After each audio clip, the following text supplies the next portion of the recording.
Boom the Ghost. Sommer-Event von letztem Jahr. Auf geht's.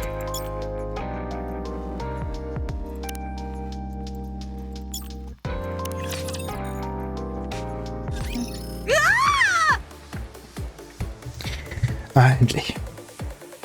As Tove's screaming rings out in the distance, the sound of hurried footsteps can also be heard. She's coming. Man, die Outfits von dem Event waren crazy. Is everyone ready? Yes. Of course.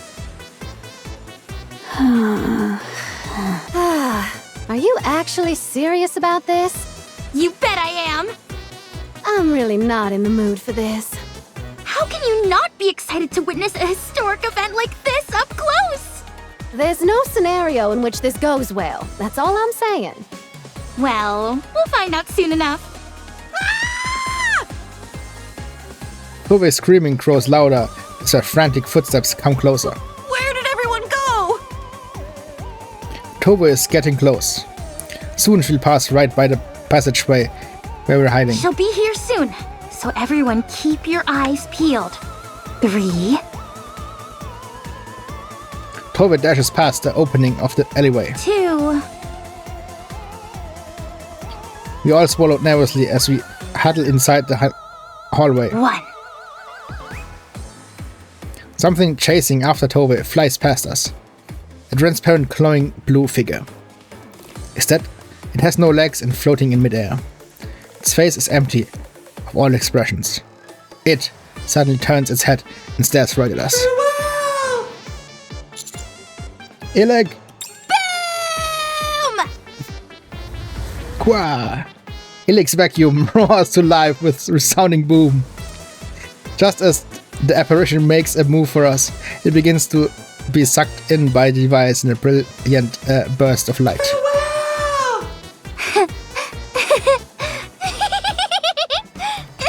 It's working!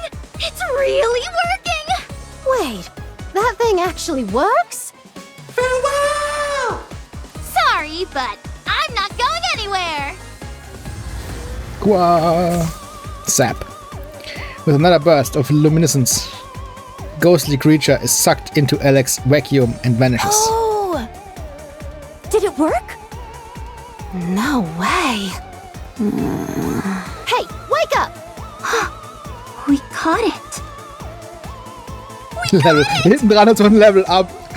Einblendung. We got it! A series of flickering lights can be seen inside the canister connected to Alex's device. Alexa successfully captures it. Wow, it actually worked. There's nothing to be afraid of anymore! Miss Tube, the coast is clear! You can come out now! It's time for us to strike back! Huh? Ms. Tube? Ah! Screaming Tove comes running from the opposite direction. Behind Tove, there appears to be a swarm of about 30 or 40 ghosts hurling after Tove. Help me! Hiya! Illeg heroically dashes forward, ghost vac in hand. As she rushes towards the fleeing Tove and towards the ghostly horde, Ghosts go boom! a brilliant array of variegated lights scatter across the cruise ship. It may sound hard to believe, but we're currently on a ghost ship, eradicating phantoms.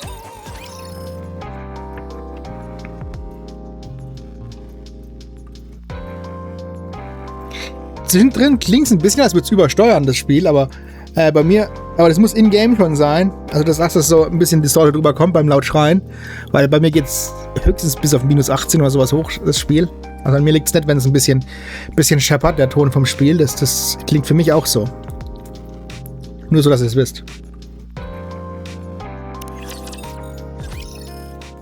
A few days earlier. Finally, a cruise exploration mission. Get ready for some fun and excitement. You're invited to a surface cruise mission where all your dreams will come true.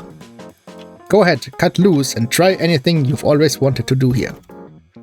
Things to bring: swimsuit, toiletries, underwear, extra clothes, snacks, game console, etc. Boom, boom, boom, boom! Let me get this straight. It's been 3 days since you put up these posters around the Ark, and some people showed an interest. And they'll be arriving here soon? Yep! What in the world is going on? You mean you don't know about this, Mr. Commander? No, I don't. And it's the first time I'm hearing about any of this. Really? That's okay. Let me give you a quick synopsis. Okay. First off, take a look at this photo. It shows me a photo. It's a luxury cruise ship that was recently seized by a resource retrieval squad. Do you notice anything strange? Or then perhaps being a bit oversized, it looks like an ordinary cruise ship. No, nothing in particular. Really? Isn't it obvious? The lights are on. Huh? Any abandoned cruise ship that was used by humans. Aber zumindest ist es wieder endlich das erste Event, wo Ruppy rettet ist. Jetzt kommen wir langsam ins neue Postmoderne. Would be at least 100 years old by now. How could the lights still be on? There's no way a ship's power would last that long without someone maintaining it. That means that the power source must be coming from somewhere abnormal. Or there could simply be people on board. Oh yeah, that too. Theoretisch auf einem Cruise-Ship könnte man überleben, wenn man da eine kleine Stadt draus macht. Nahrungsmittel könnte man auf Inseln zwischendrin aufsammeln. Die meisten Rapture können nicht ins Wasser. Das heißt, draußen auf dem hohen Meer könnte man relativ safe sein. Anyway, we're gonna head up to the surface and find out what's going on. I already filed a request to the higher-ups and received approval. That was fast. Too fast, almost. When I told them you'd be coming along, they authorized the mission straight away. Mittlerweile, wenn der Commander dabei ist, machen sie mit. Das ist immer gute Publicity. I see. Also, check this out. Look carefully at this photo. Over here. Taking a closer look at where Alec is pointing at. A blurry silhouette can be seen standing inside one of the ship's windows. What is that? It's shaped like a human. That's certainly what it looks like to me. A luxury cruise ship abandoned for decades, yet still lit up. And a shadowy figure at the window? How could we not go and investigate? I'm surprised it even got approved. Well, ever since that last incident, the central government seems more amenable to thinking outside the box. Last incident? What last incident? Letztes Sommer-Event oder irgendein anderes Event? Fine. So the others who are coming are on their way here? Yep. Although, to be honest, I'm not entirely sure who else will be coming. How about Trony? Nah, she said she'd rather die than go on this mission. Alright. Well, we should probably get ready. Oh, don't worry. It's already been taken care of. Huh? How? Miss Ewan said she was willing to finance this entire expedition. Damn, Suyin. Die ist echt verzweifelt, das Image wieder aufzubauen. Huh. So we wait here for the others and then leave once everyone's gathered? That's right. Is this really the right time to be doing this? It will probably take some time for Elysion to come up with anything conclusive. It's their first time attempting to manufacture such a thing, after all. Oh, und das ist in der Zeit, wo sie Dings. Das Spiel in der Zeit, wo Elysion versucht, das Warphaus zu bauen. Nehme ich an. It's imperative that they take their time and be extra cautious. I highly doubt they're going to be finished all that quickly. That's true. Alright, let's go. Commander, there is someone I would like to bring along. I doubt Anise and Neon would be interested in coming. You're right. Why? But I wasn't referring to them anyway. Besides, they've spent too much time on the surface, and thus are undergoing rigorous inspections. Achso, die sind wahrscheinlich auch momentan gerade im Dingens. Auf ihrer Selbstfindungsmission. They might have been affected by crystals or dark matter. So it will be a while yet until they're free. Then who? I want to bring Dorothy. Dorothy.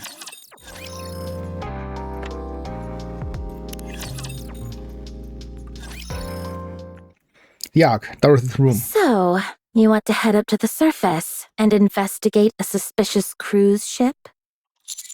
Yeah. First of all, I don't know why you're coming to me, of all people, with this proposition. Second, why are you two wearing swimsuits? In der Ark noch. Well, the cruise ship is on the ocean after all. And when you're heading to the sea, you put on your swimsuit. Did you both change in this building? You didn't come all the way here dressed like that, did you? We did. Do you find the tea agreeable? Very much so. I don't know much about tea, but I enjoyed it. I'm glad. Now, if you don't mind, you can leave. Look at this. Ravi turns the table. Ravi turns the tablet that she's holding towards Dorothy. It's the same picture of the cruise ship Alex showed us earlier. I'm telling you, I'm not interested. The ship here is a luxury cruise ship. Don't you want to ride it? No, I don't. I thought a luxury cruise would be right up your alley. Seems it wasn't just your hair color that changed, but your brain got affected as well. I was only kidding. Here, take a look. Ravi points to a specific part of the screen. What? I don't see anything. Don't you think the water current here resembles a heart? Are you sure you don't have a screw loose? Just kidding again. Okay, for real now. Ravi, Look man, over was here. mit dir passiert? You're starting to irritate me. Please leave. Look at the window. Ravi points to the blurry human-like figure, standing by the window. I don't think that's a trick of the light. It might be a Nikke. Or potentially, even a human. Dorothy, are you shaking because you're scared? Please stop talking. I'm begging you. Let's go together. All you'll do otherwise is stay inside all day watching TV and drinking tea. You should get some fresh air once in a while. You'd be surprised how productive I am. Okay, what is it exactly that you do? It's a secret. Come on, be serious now. About what? You're coming, right? Were you always this stubborn? Oh yeah, I think I was just holding it in until now. Do you remember Red Hood? If you come with me, I'll tell you more about my relationship with Red Hood. And my current incarnation. Where do I need to go? Come to the commander's room when you're ready. We'll leave as soon as you arrive. And if I don't come? You will. We'll wait for you. I'll leave the tablet here. Be sure to bring it with you. See you later, Dorothy. Wait, Yes? are you going to head outside dressed like that? In swimsuits? Why not? We came here dressed like this. At least let me give you a towel so you can cover yourselves up a little. Speaking of swimsuits, don't forget to bring your own. Dorothy stares in disbelief at the two swimsuit-clad figures leaving her room. Once they have left, she shifts her gaze to the tablet left on the table. She looks at the cruise ship in silence for a long time. Commander's room. I'm planning on publishing an ebook. I was gonna title it How to Survive on the Surface. But it turns out there are already a bunch of books out there with similar titles. I was feeling discouraged, but then I saw the recruitment notice for this mission and it hit me. I can write a book called How to Survive on a Cruise Ship. Wow. Sounds a bit niche, but okay. I've heard your survival skills are second to none, and that you're adept at crafting tools. I'm sure you'll be a valuable asset to the team. I have a high opinion of Nikkes from the Unlimited Squad in general. I'm here because Alec came to me and said there could be a passenger on board who may need medical attention.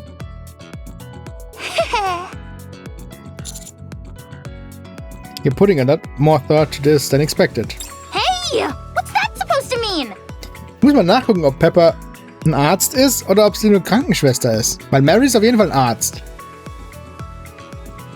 Aber wenn Pepper auch ein Arzt wäre, dann wäre sie ja Dr. Pepper.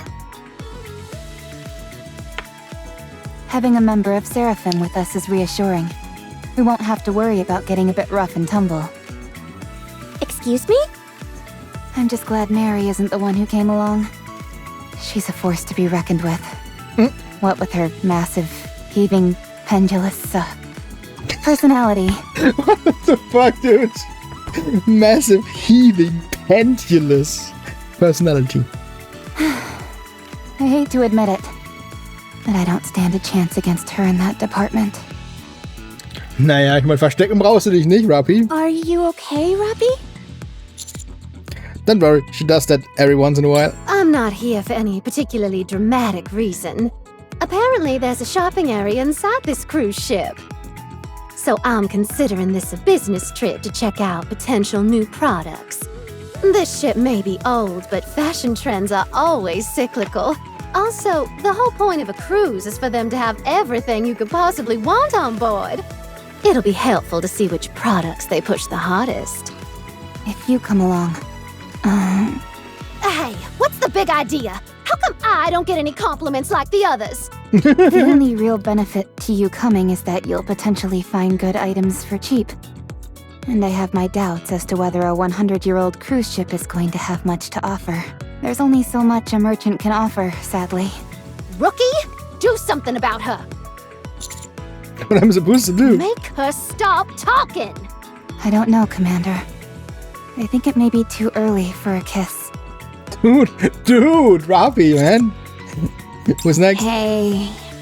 Cruise. Sleep. Warum kommst du mit? Neue Betten ausprobieren oder was? My dream. Good. Next. Don't you have anything special to say, Freema? Good night. Next. If it's an old cruise ship, it's bound to need some repairs here and there. That's where mighty tools come in. If we've got mighty tools in tow, we'll have nothing to fear. The only problem is,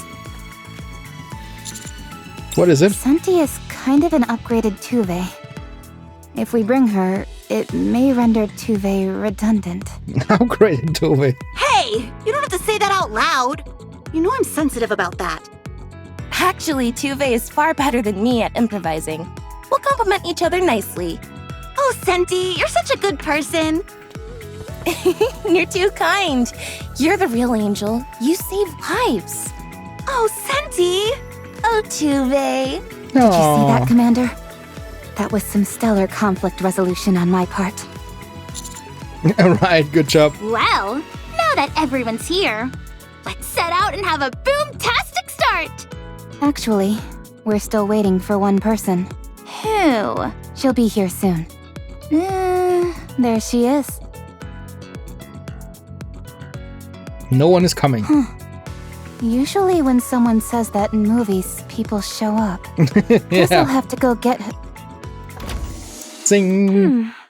Glad to see I wasn't too late.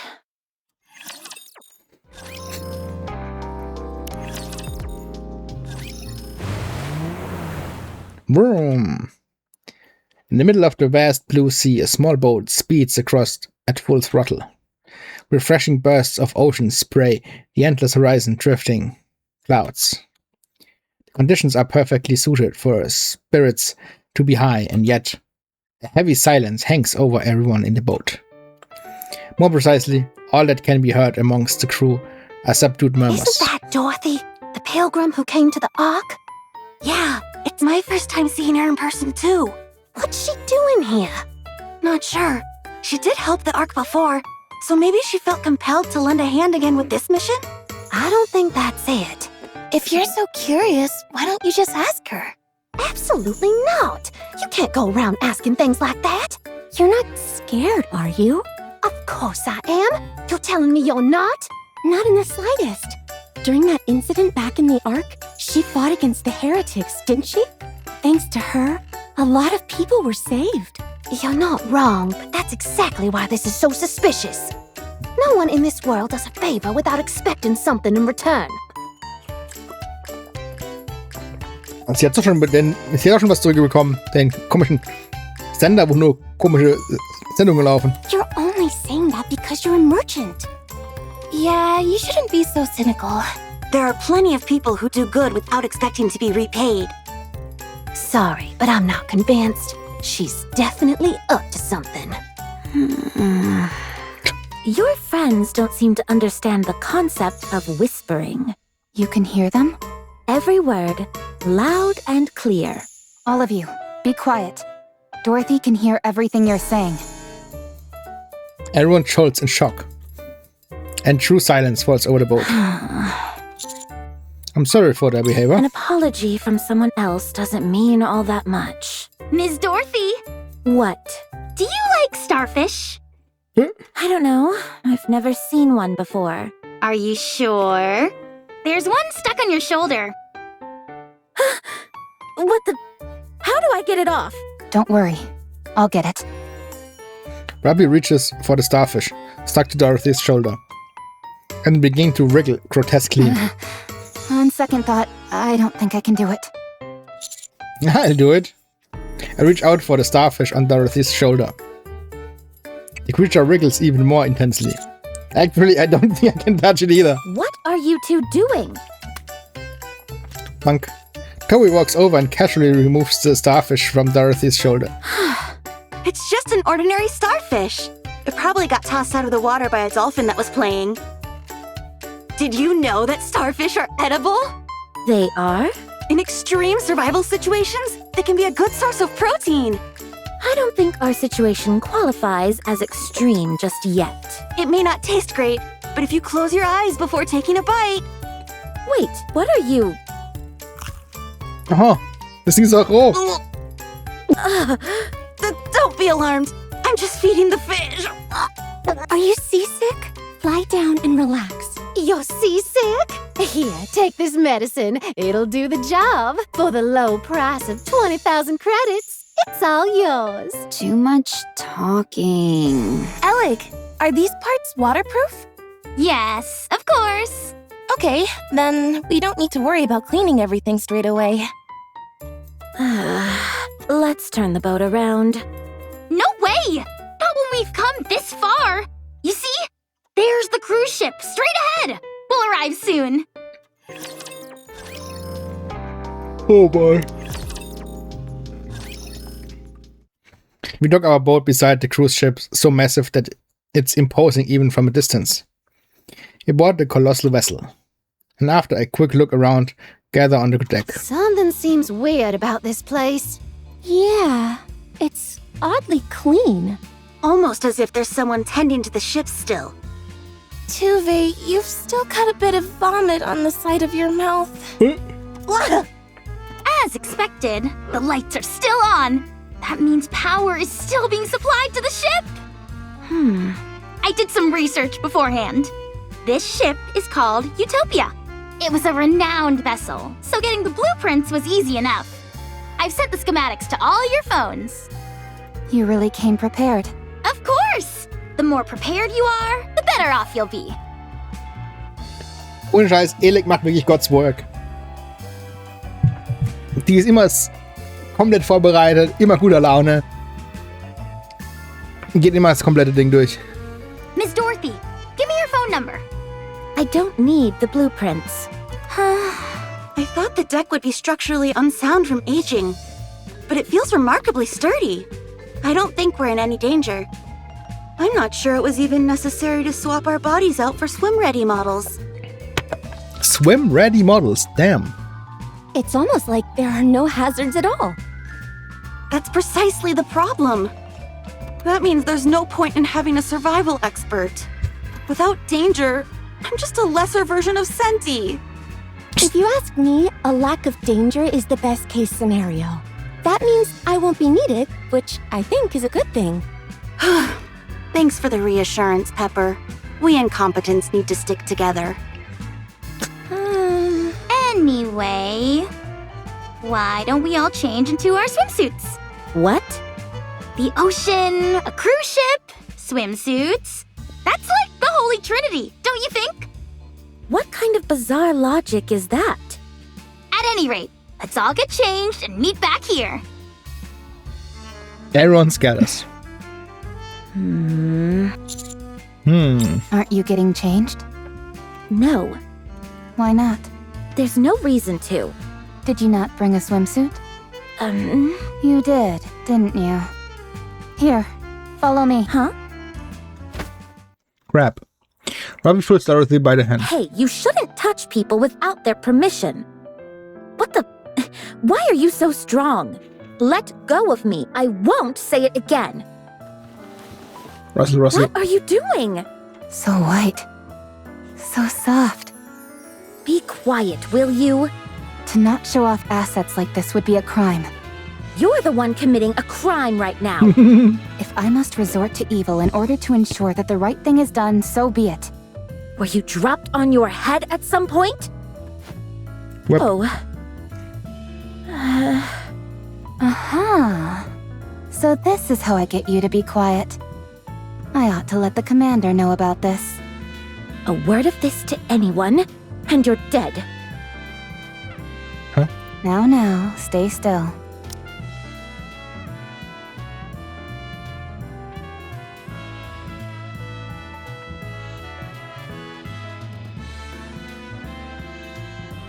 Was wurde gewuppt?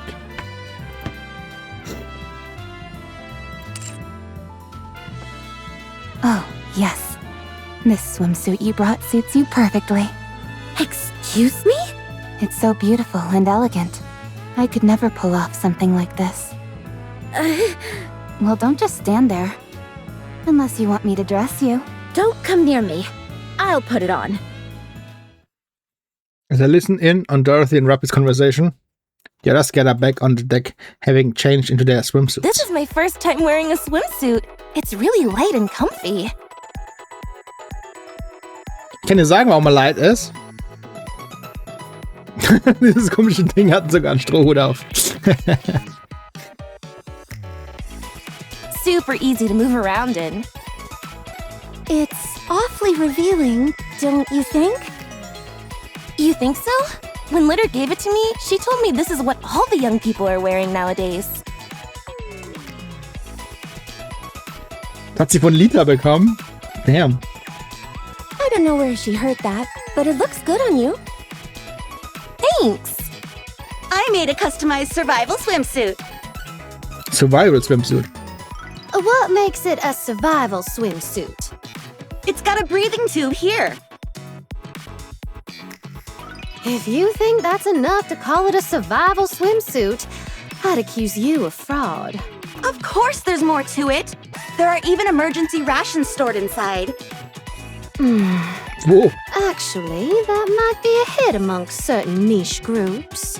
Really? Do you want to sign a contract with me? I wasn't talking about the swimsuit. Huh?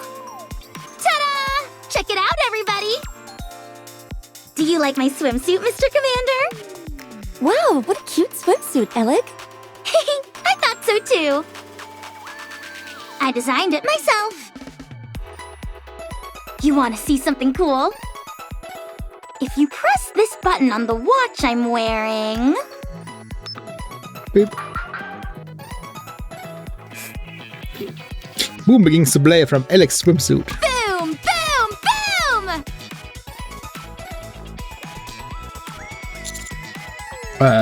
The transparent part of my swimsuit doubles as a display. You can even control it by pressing the buttons here. Ja, dann spielen wir mal.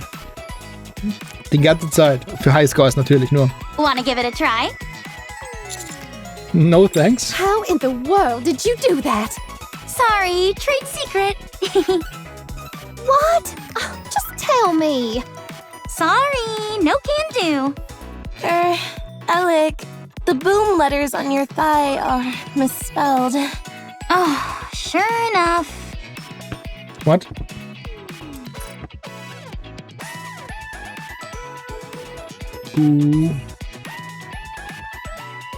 Das nicht ein M?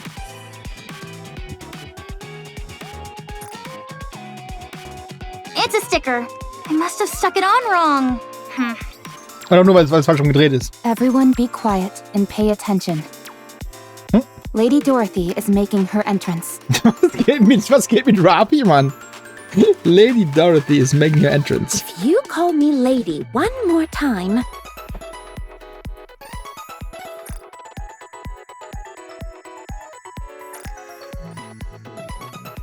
Right. Sorry. Come on, Princess. Let's go. Wow! Whoa! You look gorgeous, Dorothy. What do you say you and I sign a contract? If I hire you for a cover shoot, swimsuit sales will skyrocket. I'll pass. Wowee! It's a real feast for the eyes! Okay then, since it looks like everyone is ready, let's go look into the power source!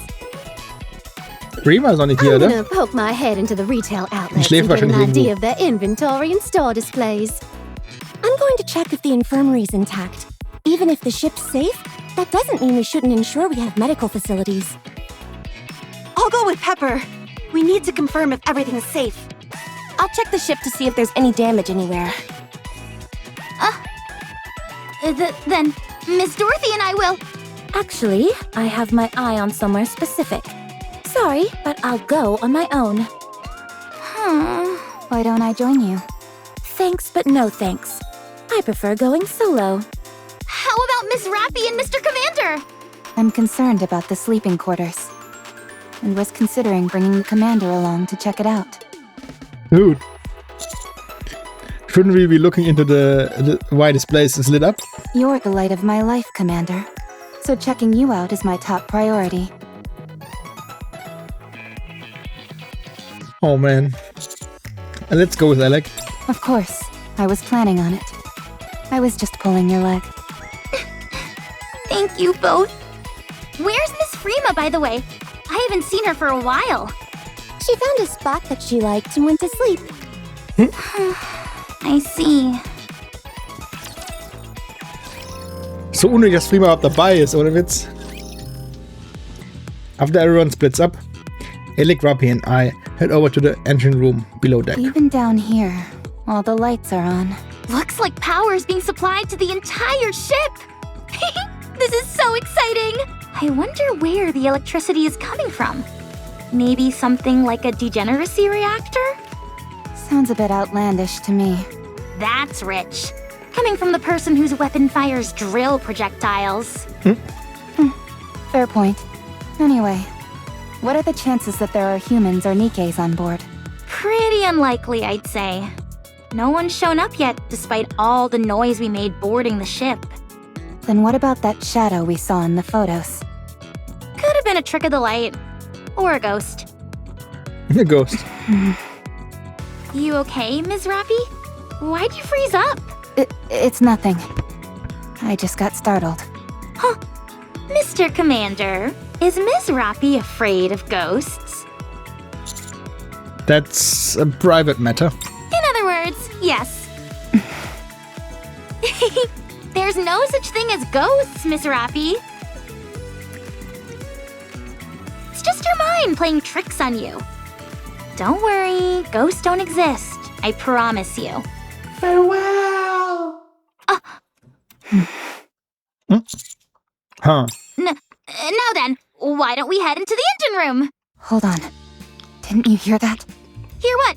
Nope, I didn't hear anything.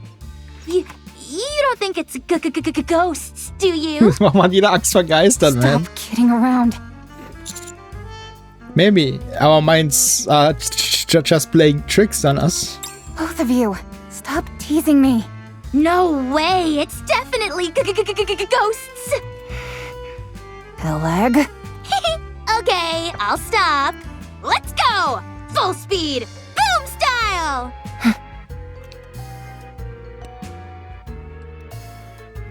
Utopia ship, engine room. Huh? What's wrong? Power is off. What do you mean? I mean literally what I said. All the generators and engines supplying electricity to the ship are turned off. It doesn't make any sense. How is the power in this engine room, and the entire ship for that matter, still on? The lights, sewage system, the thermostat, they're all working fine. Are you sure that the power is off? There's nothing you could have missed? There's no way. The ship has a central control system. If you look at the switches here, they are all marked off. Hold on, let me check something. Alec moved towards the tangled mess of wires. How peculiar. There's a current flowing, but where is it coming from? It's almost as if a ghost is behind this! Commander, I have a suggestion. What is it? I say we destroy the ship. If we blow it up, it'll take all the ghosts and paranormal power sources along with it. We've got to be sure. If we take out the ship, everything will return to normal and... Rappy, get a grip. You're right. I'm sorry. I lost my composure for a moment. You too, Alec. Enough teasing. Alright, I'm sorry. I say we flip this off switch to on. That way we can see if it's just a display error or if the power source itself is really inactive. Are you sure that's safe? Of course it is. All I'm doing is flipping a switch, for goodness sake. I don't think how you hesitated in the beginning. Click. Alec presses the switch. Flicker. Everything goes dark. All the lights seem to have gone off. A power outage? I didn't bring any flashlights. Let's get out of this engine room, first of all. Yes, good idea. It's pitch black and I can't see 2 inches in front of me. I can't see a thing. How about we hold hands on the way out? Sure thing, Mr. Commander. I guess your vision isn't so hot. Take my hand, Commander. How exciting! This is my first time holding hands with both of you. What are you talking about? What do you mean? I'm standing in between you and Miss Rappy, holding both your hands. I'm not holding anyone's hands. Flicker. All the lights in the engine room turn back The on. lights are back on. In the bright lit engine room, none of us are holding hands with each other.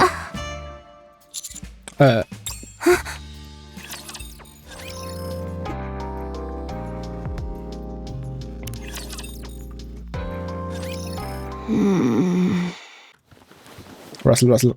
Can't sleep. You can't sleep? No, can't sleep. Prima gets up and looks around the cabin. Huh? There's no one around. Creepy. Prima lays back down on the sofa and pulls the blanket over herself. She feels something strange under the covers. Prima slowly, cautiously lifts the blanket.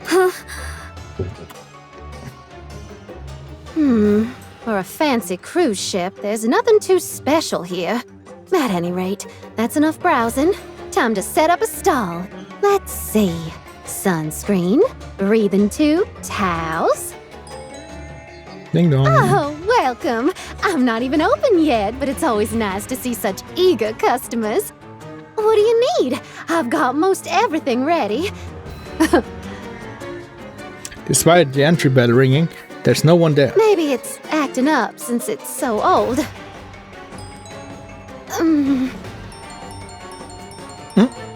Okay, this is getting a little freaky. Jan takes a step back and looks towards the entrance.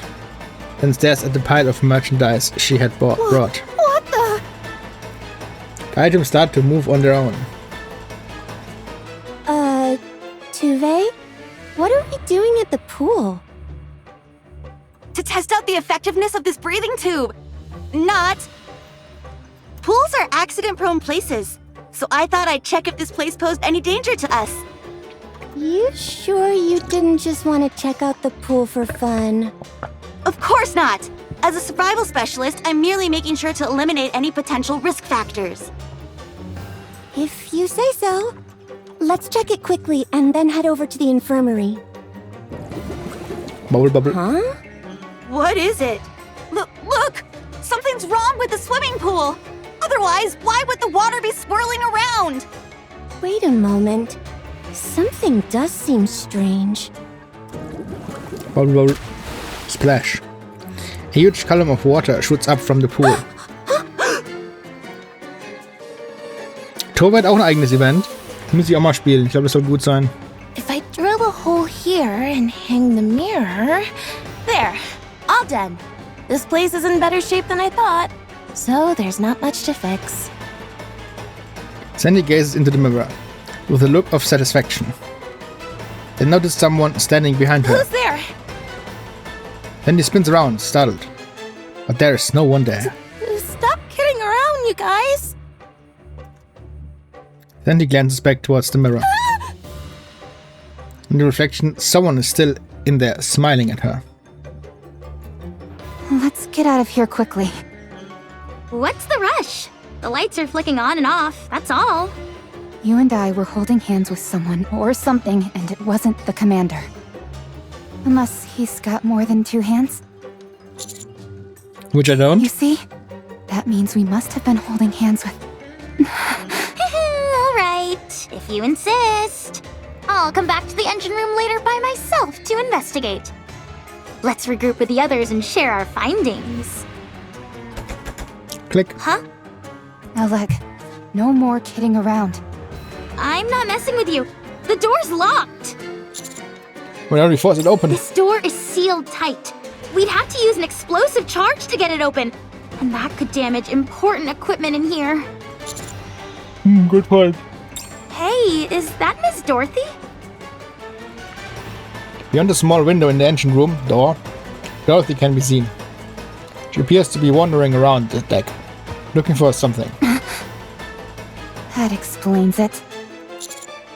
What? Commander, Dorothy locked us in here and it was her who turned off the lights. I'm certain of it. Sure, I'll admit I was a bit indecent when she was changing into her swimsuit, but this is so uncalled for. I'm not sure I agree.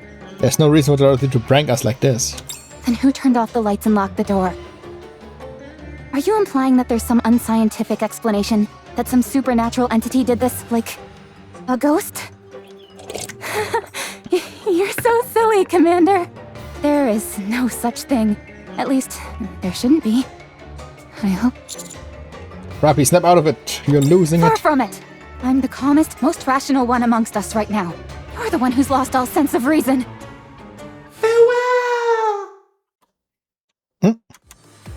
Something penetrates through the engine room's door and stares at us with empty, hollow eyes.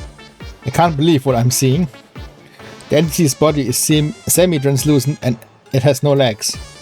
There's no doubt about it. It's You've gotta be kidding me. 7 Dwarf Zero, fully active, pierce through! Boom! Rappy deploys her drill and shatters the engine room's door instantly. All of us flee from the engine room without looking back. A ghost. A ghost! A ghost! It's a ghost! Ghost! Ghost! Ghosts are scary. The entire group scrambles back to the top deck. Each of us pale with fear. Everyone? Did you guys also? You guys saw it too? This can't be real. You mean we all saw something? This is insane. It wasn't hallucination. No, I definitely saw something. It was a ghost in the mirror. Blanket ghost. Telekinesis ghost. Water ghost. A ghost that passes through walls. I don't know, there were so many types of ghosts. Commander, once again, I propose that we destroy the cruise ship. I'll use 7 Dwarf Zero. I'll destroy this ship. I'll bring it all down. Warum heißt die Waffe eigentlich 7 Dwarf Zero? Das ist doch irgendwie die 12. Waffe oder sowas, die Snow White gebaut hat. Und nicht die erste oder die 0. Calm down, Rappy. Is everyone okay? Nobody's hurt? No, I don't think anyone's hurt. I haven't seen Dorothy for a while, though. Hey, now that you mention it... I need you all to listen carefully.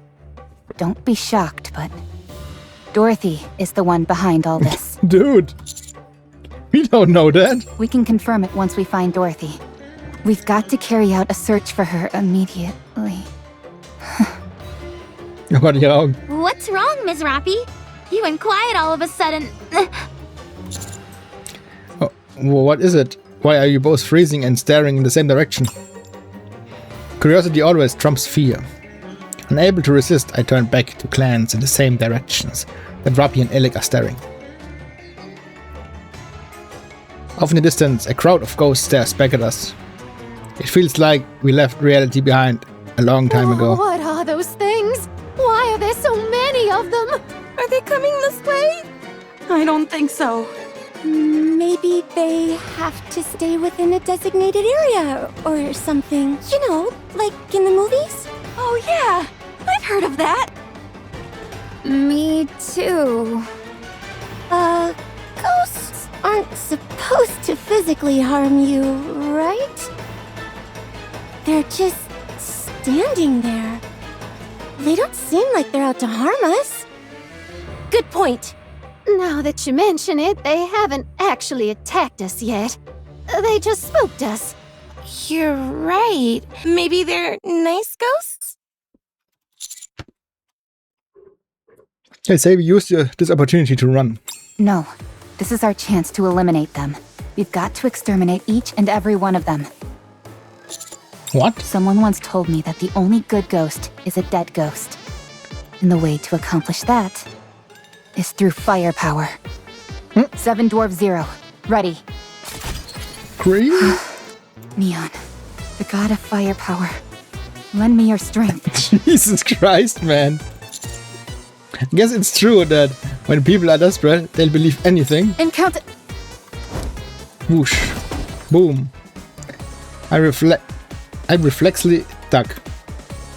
I feel a small vibration and turn around to see a large steel crate that has landed behind us. What is this? Whoosh, whoosh, whoosh, whoosh. A barrage of steel crates flies out from the ghostly horde. Everyone take cover. Boom, bang, bang. Yikes! Guess these guys are dangerous after all. I didn't expect them to actually attack us! Boom, bang, bang. How are ghosts so strong? Rappy stands up, aims her weapon at the phantasms and pulls the trigger. Come on, evil. The bullets harmlessly pass through the famous ghosts and hit the wall. Physical attacks don't work on ghosts. No surprise there. Damn. Commander, Yes? do something. Retreat? Retreat to where? The ocean? Can't you swim with the new bodies you were outfitted with? For a while, sure, but not across the whole ocean. Then let's spread our wings and fly out of here. Fly far, far away from this Mr. place. Commander, get a hold of yourself. We can't have you losing your cool as well. They're coming again! Everyone, scatter! If we stick together like this, we'll all get crushed. I run without knowing what direction I'm even heading towards. Resounding vibrations and cacophonous crashes burst forth from every direction. I don't have time to look around.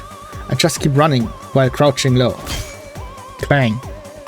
There's another metallic bang, and I start to feel dizzy. Everything begins fading to blank. I know this feeling very well. I eventually lose consciousness. Commander! Oz! Blist! Mr. Commander! Buzz! Survivalist! Oh, this isn't good. I've got to perform CPR. It's a special method I devised for falls from 2 meters or more. Wouldn't it be better if we bonked him on the head with a wrench? What are you talking about? Electric shocks would be far more effective. Oh? Alec, Santi, Toba. You're awake. Thank good. We were getting worried. Must have gotten hit by one of those steel crates. Actually, you weren't paying attention to where you were going and accidentally slammed into a fence. It was pretty funny to see, actually. The fence got all bent up too. Your body is something else. No way, I wouldn't do something like that. I seem to recall someone suggesting that we dive into the ocean or try to fly away. I wasn't myself. I was possessed by a ghost. Yeah, that's it. Right. After all, someone like you surely wouldn't be so scared of ghosts that you'd be terrified beyond the capacity for rational thought. Is everyone else okay? We all got separated, so I'm not sure. This is bad. Whenever people get split up in horror movies, they get picked off one by one. We've got to regroup and figure out what to do next. Although, I don't think, even with all our heads put together, we'll be able to come up with a genius plan. That may be true, but... That's precisely why we need your help, Mr. Commander. Huh? I've got a hunch, and I need your help to put it to the test. All you've got to do is go hug a ghost. Come again? Give one of those ghosts a big old bear hug. In fact, I see one right over there. At the end of the hallway, a ghost can be seen. After some close observation, I've noticed these ghosts always head straight toward us. Maybe they're just after some affection? But what if I get possessed? Not that I'm scared, mind Don't you. know. Maybe we could use the Heimlich maneuver to force it out of you. Heimlich maneuver to force it out of you. Maybe. I don't think that's how possession works. Once again, I propose a wrench to the head. I'm not a mechanical device that you can fix by smacking. It won't come to that, promise. How do you know? Ms. Senti, Ms. Tuve, I don't think Mr. Commander is up to it. He's too scared, so we'll have to nix the plan. It might be for the best. We wouldn't want him wetting his pants and embarrassing himself after all. All right, Mr. Commander. You see that fire hydrant cabinet over there? I'm sure that's a nice, safe place for you to hide. Or maybe I could build you a baby cradle? One that rocks you to sleep? Your preoccupation with safety shows just how seriously you take survival. You have my respect. Dude. It would appear I'm not too good at cracking jokes. Fine. Call the damn ghost over here. I'll hug that thing so tight that it'll burst. Look out, ghost! Here I come! Alec's shout echoes through the hallway. The ghost at the end of the corridor turns its head towards us and charges forward. Now, Mr. Commander! Go. You do have a plan, right? Of course! Ghosts get closer. I close my eyes and hurl my body towards the ghost. Evil, be gone! Prima is crouched under a table in the cafeteria. Tablecloth too long. Can't see outside. Also, from outside, can't see inside.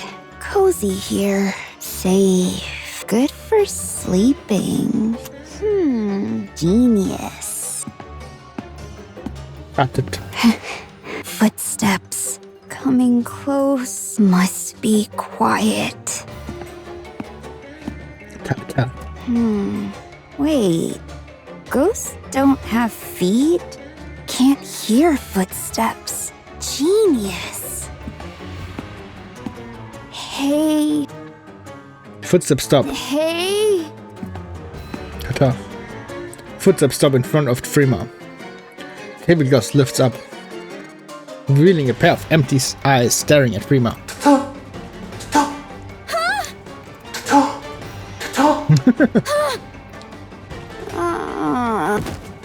Prima faints and collapses. Ghost grabs Prima by the leg and starts dragging her away, but then abruptly stops moving. The ghost which is dragging Prima turns to look at us, and charges toward us without so much as a pause. Alec! Let's go! Got it! Leave it to me! Alec pulls out a device she has been carrying, which resembles a vacuum cleaner. She aims at the end of the barrels at the approaching ghost. Do it now! Boom! Whoa! The machine Alec is holding roars to life, and the charging ghost is sucked in towards it amidst bright flashes. Oh boy. Jetzt fängt's an. Boom's Mansion. Alex Mansion. The output! It's too much! It's shaking like crazy! The joints are gonna blow! There's a burst of light which sends the ghost hurling backward. We all get knocked down as well and are sent tumbling across the floor. It didn't work. Guess we rushed it a bit. Huh? Look over there! I look at where Tove is looking. In comparison to before, Ghost now seems fainter. It's working, Alec. Let's finish it. All right!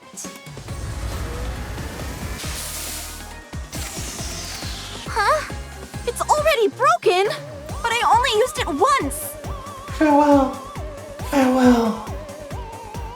The dim ghost drifts off into the darkness. At least we were able to drive it away. Yeah, it wasn't totally ineffective. I'd say that was a successful test run of our anti-ghost superweapon, the Boombastic Phantasm Gun! Boombastic Phantasm Gun. 3 hours prior. I don't think it's following us anymore. No, we shook it. I don't see it either. I think we're safe.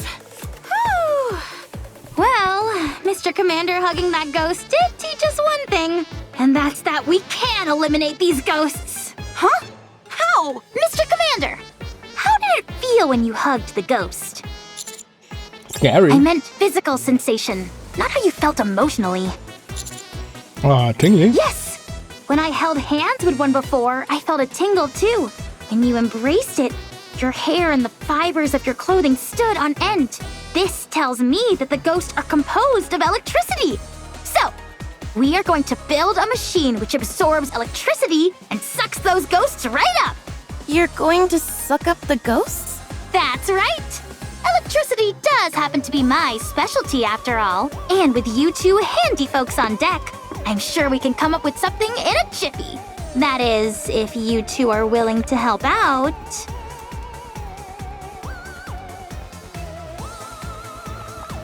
Present. Boombastic Phantasm Gun. Brilliant. Considering how effective this thing was on such a rushed schedule, if we take our time and put some effort into it, it'll be remarkable. The name is a bit long, though. I say we call it BFG for short. Natürlich, die BFG. Ich spiele die ganze Zeit Boom. Dann kommt auch die BFG dazu. BFG? Intense name. Yeah. Most intense name. You bet it is. It's the most badass name there is. I think you just wanted to use that acronym in a new and threw a name together. Phantasm isn't even spelled with an F. True. But how are you planning on upgrading it?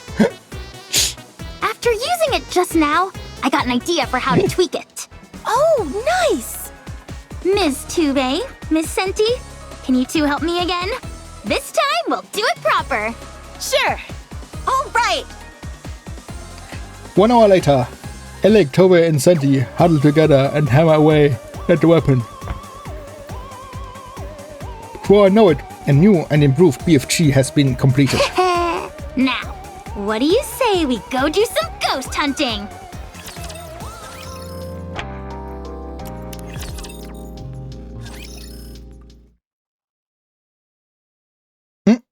Jan and Pepper inside a cabinet holding their breath. Wait a minute. Links is Pepper? Wait a minute. Ist Pepper wirklich so gebaut im Vergleich zu Jan? Hey, don't push. You're taking up all the space. I'm not even moving. I'm staying perfectly still. Then you need to lose a few pounds. Hey, you don't need to be mean. All that weight of yours is gonna launch me out of this cabinet. My weight has been normal for years now. I was wondering why it felt like my chest was being crushed. Does all the fat that when you eat go to your boobs or what? Hey, what are you doing? Do you have a permit for those things? They're practically deadly weapons. Wait a moment. What are you... Kletterkletter. Cabinet door rattles noisily.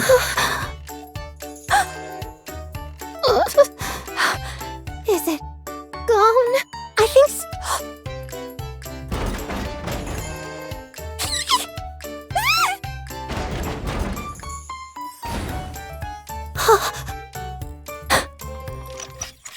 Squeak, squeak. Click. Squeak. Found you! Wow, was das denn für ein Gesicht?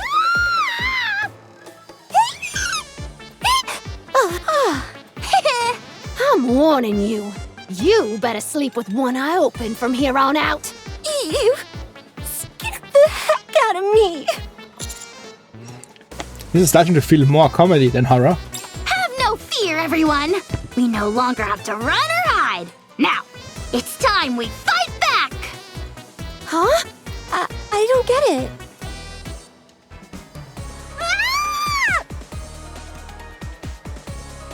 Zoe's screaming rings out in the distance. The sound of hurried footsteps can be heard. She's coming. Is everyone ready? Yes, of course. Are you actually serious about this? You bet I am! I'm really not in the mood for this. How can you not be excited to witness a historic event like this up close? There's no scenario in which this goes well. That's all I'm saying. Well, we'll find out soon enough. Zoe's screaming grows louder as her frantic footsteps come closer. Where did everyone go? Zoe is getting close. Soon, she'll pass right by the passageway where we're hiding. She'll be here soon, so everyone keep your eyes peeled. 3, Zoe dashes past the opening of the alleyway.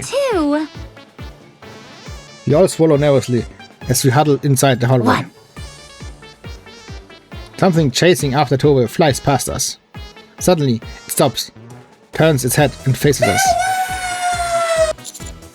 Elec! Qua! Alex BFG roars to life with a resounding boom. Just as the apparition makes it a move for us, it begins to sucked in by the vacuum in a brilliant burst of light.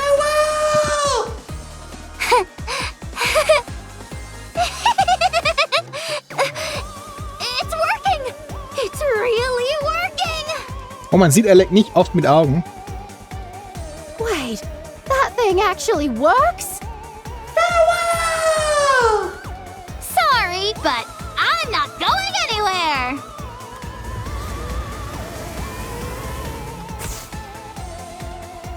With another burst of luminescence, the ghostly creature is sucked into Alex BFG and vanishes. Oh, did it work? No way! We got it! We got it! We got it! Das ist ein fröhliches Bild. A series of flickering lights can be seen inside the canister connected to Alex BFG. Alex successfully captures the ghost. Wow, it actually worked! There's nothing to be afraid of anymore! Miss Tube, the coast is clear! You can come out now! It's time for us to strike back! Huh? Miss Tube? Ah! A screaming Tove comes running from the opposite direction.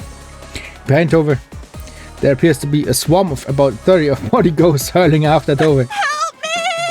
Hiya!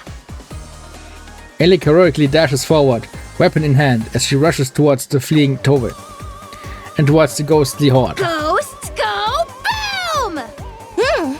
Actually, something's been bothering me. Where's Rappy and Dorothy? Huh? That's right. Where did they go?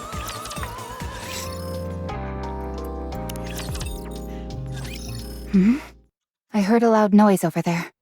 Dorothy, can you take a look? Go yourself. You have better mobility, so it makes sense for you to go. Was that convincing?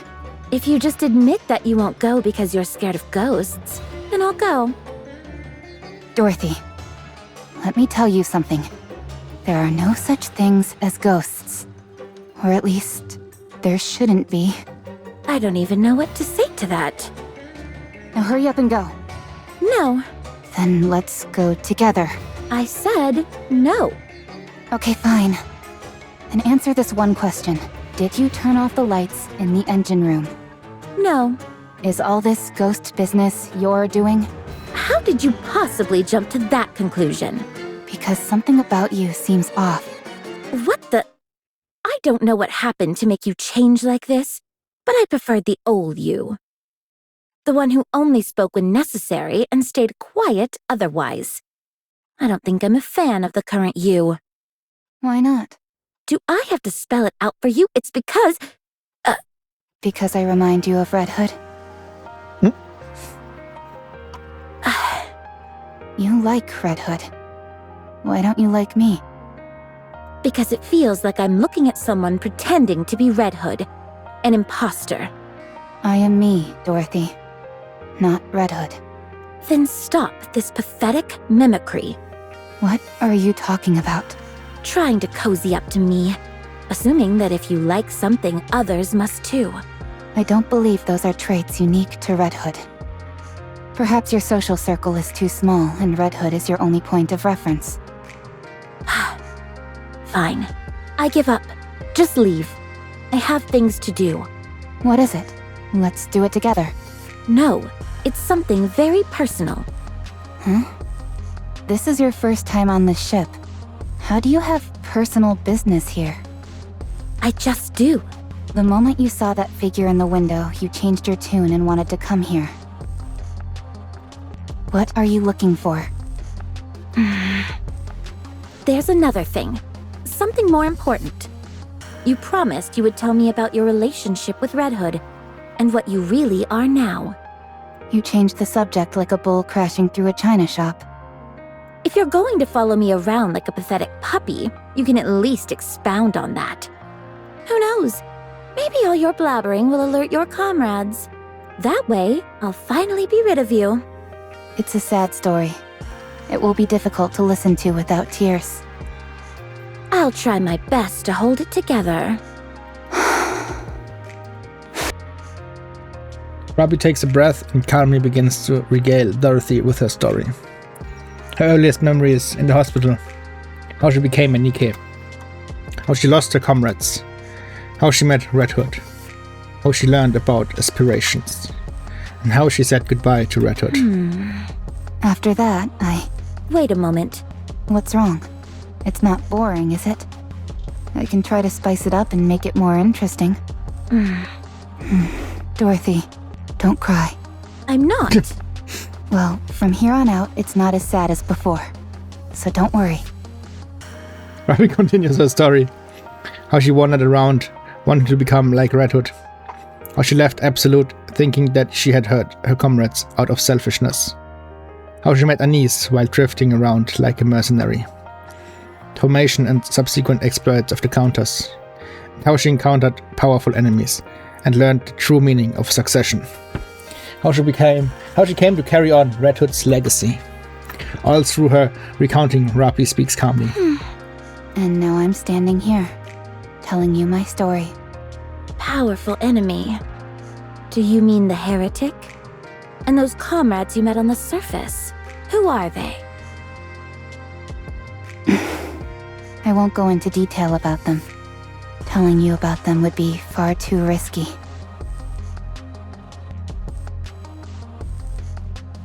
Oh, ja. Grave and Cinderella meint sie wahrscheinlich. If you join the Counters, I'll tell you everything. No thanks. Dorothy, I'm going to go my own way. I hope you'll do the same. In return for telling me your past, I'll overlook your presumptuous meddling. I'll handle my own affairs. And you do the same. I see you like to keep me at arm's length. I really did prefer the old you. Boom. A loud roar echoes from afar, and the cruise ship starts to shake. Rappy braces herself and falls to one I'm knee. pretty sure that wasn't my imagination. Let's go. Dorothy? Rappy turns around, only to find no one behind her. That was fast. Why couldn't she come with me? Ich meine, Dorothy kann auch fliegen. Ratzfatz ist sie weg. Boom! Boom! Boom!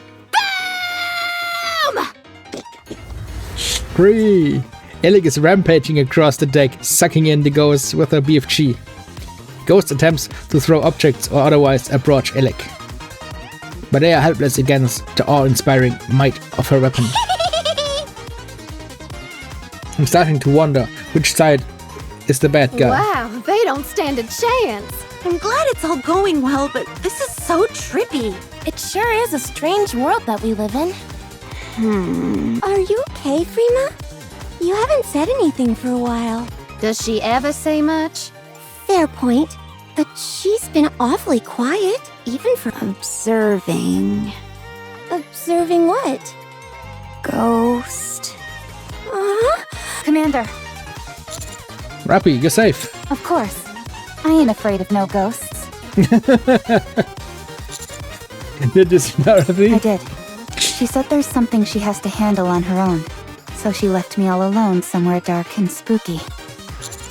Sounds rough. What's going on here anyway? Alec, Tuve, and I made a ghost hunting machine, and it's working like gangbusters. Those ghosts can't do a thing. Gangbusters. It was my idea to model it after a vacuum cleaner. Yeah, but I basically made it all by myself. Incredible. Boom! Another ghost gets sucked in. It's only a matter of time before the whole area is cleared. Phew! I'm getting exhausted. 113. Sorry? Ghosts caught. 223 at the start. 132 left. Freema. 223 minus 113 is 110. May I interest you in a little device we call a calculator? Boom! Free. It's strange. It doesn't feel like they're decreasing. If anything, they're... Increasing. Ghosts increasing. At that very moment, a swarm of ghosts surges up from below deck. At a glance, there seem to be 434. 455. 461. I think we may need to switch strategies. Ga. We need to retreat!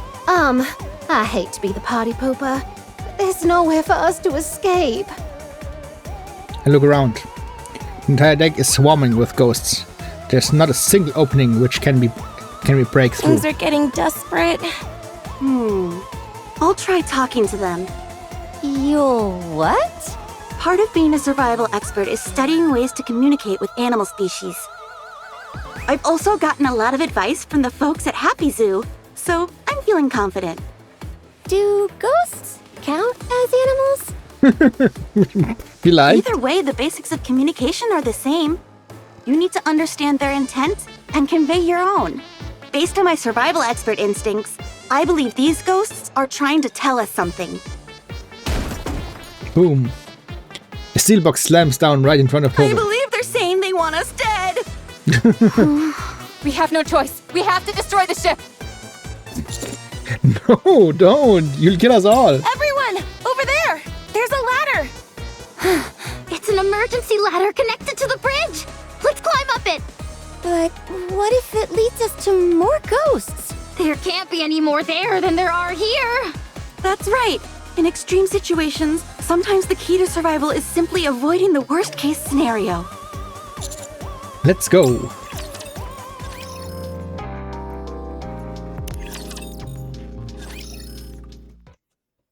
We hurriedly climb up the ladder to the bridge.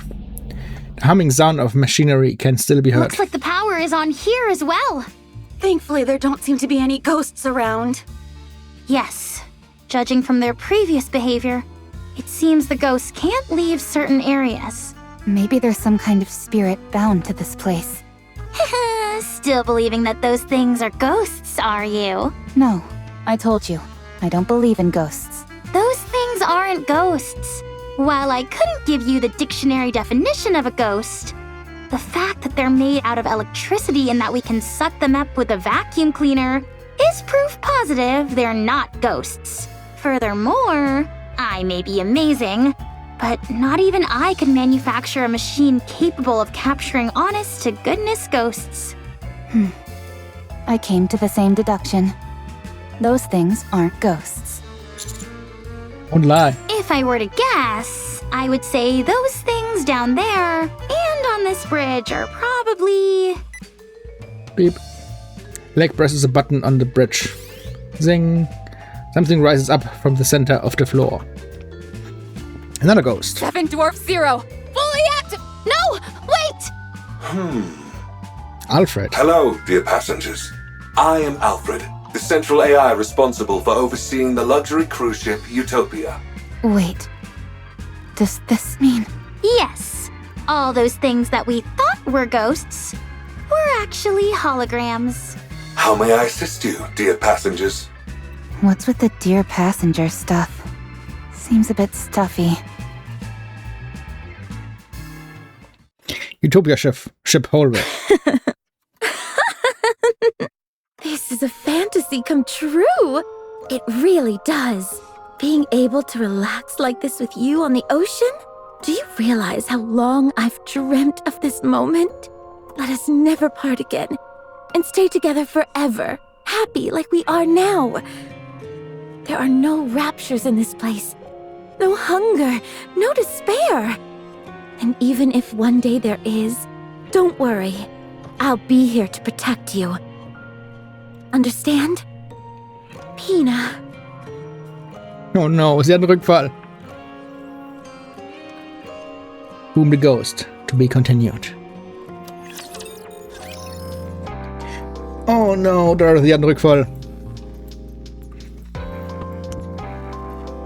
Können wir sie aus ihrem Gefängnis der Vergangenheit befreien? Und können wir die restlichen Geister einsaugen? Wer weiß. Weiter geht's.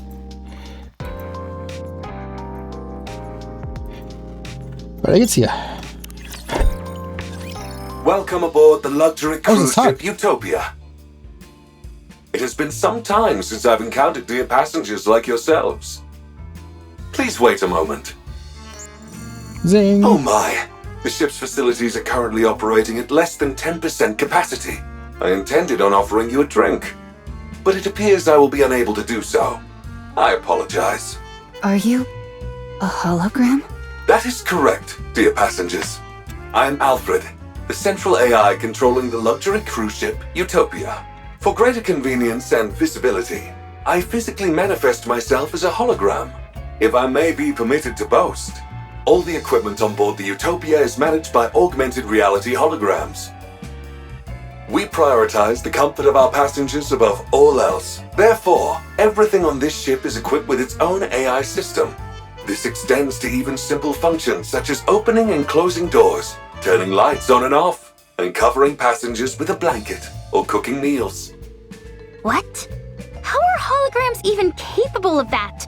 They're intangible objects. A terrific question, dear passengers. Allow me to explain by showing you an example of how I can open and close the door.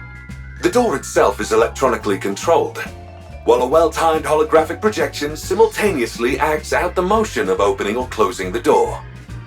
The synchronization is applied to everything else as well. This gives the appearance of the hologram serving the passengers and fulfilling any needs they have. It's a unique feature of the Utopia which makes passengers feel truly attended to, and we're quite proud of it. What about transporting objects? Can the holograms do that? Technically speaking, no. Utopia is outfitted with countless rails and small launch ports, creating an efficient transport network throughout the ship. In rare cases where objects need to be sent to passengers, the items are physically launched, while the holograms perform a throwing motion to match the timing. Are holograms free to move around the ship? Unfortunately, that is not possible, dear passengers. Each hologram is assigned a designated service area and cannot leave it. That explains why they all seemed like moribund spirits. Since you're the main AI, can you control the other holograms? Of course. I am a hologram made for that purpose. I see. So the central AI calls the shots for all the other AI systems. Could you possibly do something about the holograms crowding around the lower deck? Those are the holograms in charge of maintaining and servicing all facilities aboard the ship. They are meant to assist passengers, so if you need anything, do not hesitate to reach out to them. They were throwing steel crates at us. Surprising. They made a complete mess of all the merchandise I'd arranged too. Pardon? Oh, I see. It seems there might be a minor glitch in their programming. I will ensure everything returns to normal shortly. Please, wait a moment, dear passengers. Zing. Are we finally rid of the ghostly menace? How many times do I have to tell you? Believing in ghosts is for children. There seems to be a problem, dear passengers. I am being denied access. So, what do we do? I apologize for the inconvenience, but you will have to use the ship's facilities manually for the time being. I will work on resolving the issue as soon as possible. The problem is not about using the facilities. It's that these things are attacking us. They hurled steel crates at us. Are you sure they did not mean to offer it to you as a gift? No, they flung it with full force, intending to hit us. They were clearly trying to kill us and screaming death curses. They didn't say anything like that, but they did intentionally throw crates at us. What is happening? They must be really rattled. We weren't even addressed as dear passengers. My apologies. I will get to the bottom of this. Zing. This cannot be. The Utopia is no longer a luxury cruise ship, but a hellish ghost vessel.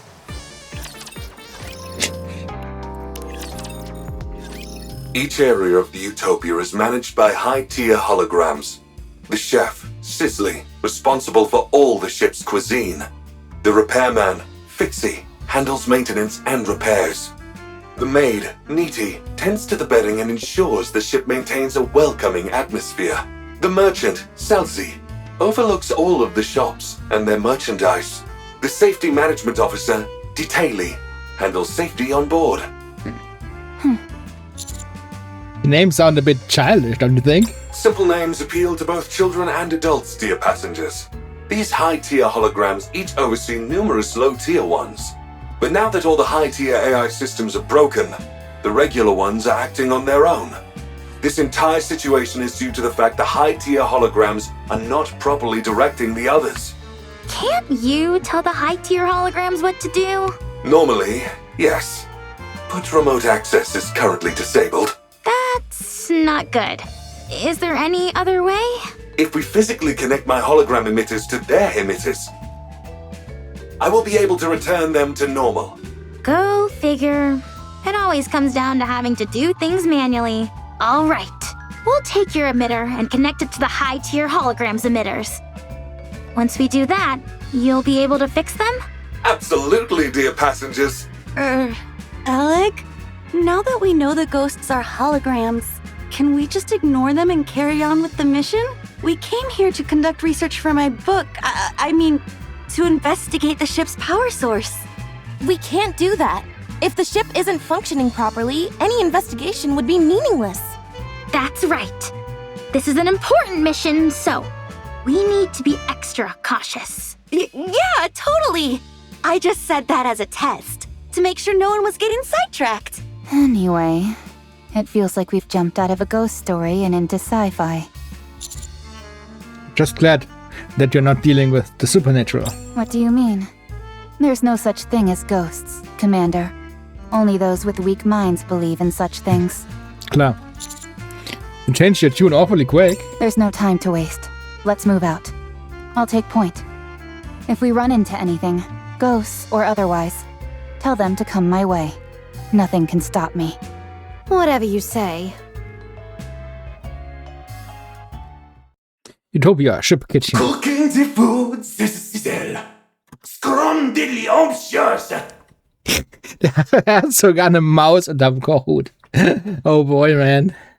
Fresh and hot, Sizzle. I take it that's the chef, Sizzly. Doesn't look too intimidating. Huh. Let's get in there. There's a bunch of other holograms nearby, so a fight is inevitable. But with the BFG, we've got nothing to fear. Approaching it will be easy enough.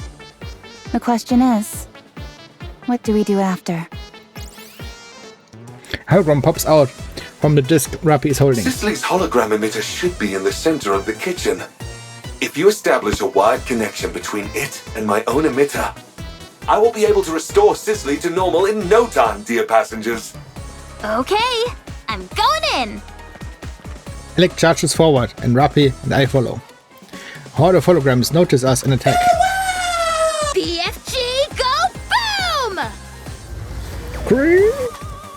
Alec quickly clears the area by sucking in the holograms with her brief cheek. Cooking the food, Sizzle. Fresh and hot, Sizzle. So the big boss finally appears. Sorry, but you're no match for the BFG. Alec commences battle with Sizzly. Meanwhile, Rappy and I sneak towards the hologram emitter on the kitchen floor. Have you got it? Connected. Alfred! Commencing repair at once, dear passengers. Sing! Huh? Cooking the food, Sizzle. Nice and warm. What the? If anything, Sizzly's gotten stronger. Alfred? I'm unable to access the emitter. The command systems. How can this be? Scrum diddly umptious. Last meal. Crackle! Alec! Sizzly overpowers the BFG suction and grabs Alec, zipping her with electricity. Alec trembles violently and passes Alec out. has been possessed. You mean electrocuted? Warm food coming up, Sizzle. Sizzly glares at us. At the same time, additional holograms creep back up from the floor. Alfred, how's it coming along? There is nothing else that can be done. You must retreat, dear passengers. Rappy, can you get to Alec? I'll try. Rappy cautiously eyes the fallen Alec and the surrounding It won't holograms. be easy. Unlimited rescue! Suddenly, Toby rolls in, picks up Alec and runs out. Huh? Toby looks back and gives us a big thumbs up. Is she making fun of us? Of course not. It's clearly a sign telling us not to worry. Now, fall back. Roger. She was electrocuted pretty badly. None of her functions were affected too badly. But any longer, and it would have been a different story. Forget about malfunctions. Her brain would have been fried. Holy crap! You mean I could have died back there? Yes. So it would be best to keep our distance from the high-tier holograms. Ugh.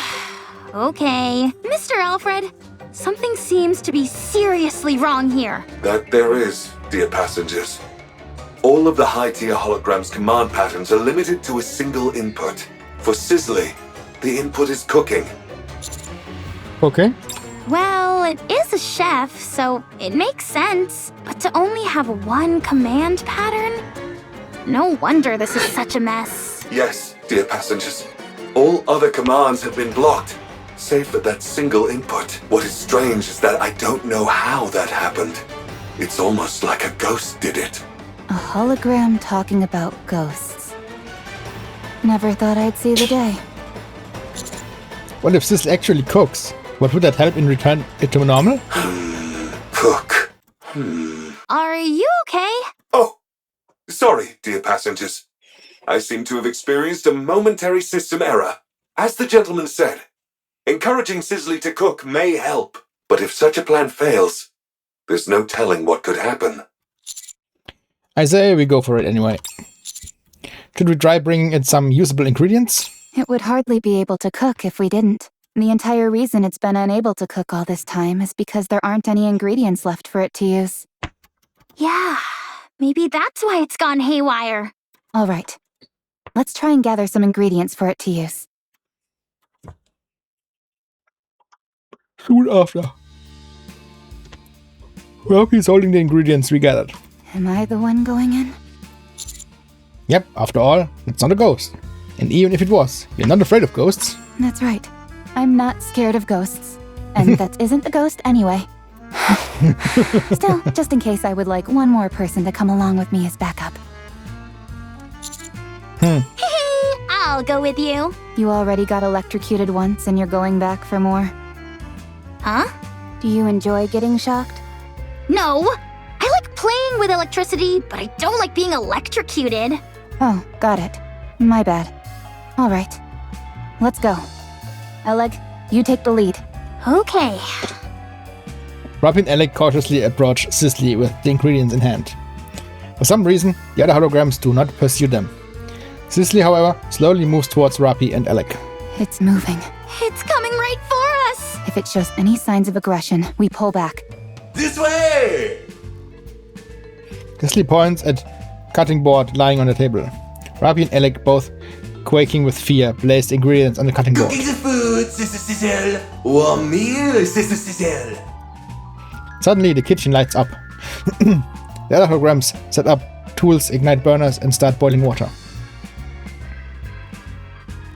Sisley starts to move quickly and begins cooking. We silently watch Sisley and the other holograms glide about as if in a well-coordinated dance. Soon after, the dazzling display of cooking is finished. An array of plates are laid on the table for Eat us. up while it's still warm and sizzling. A delicious meal for you. Looks a bit bland to me. Are we going to try it or not? I'm a bit hesitant. As a survival expert, I'm well trained in differentiating what's edible and what isn't. I'll try it first. How do you determine what you can and can't eat? If you eat it and get sick, it's not edible. If you eat it and you're fine, it's edible. Wow. Was für eine hier Auflösung.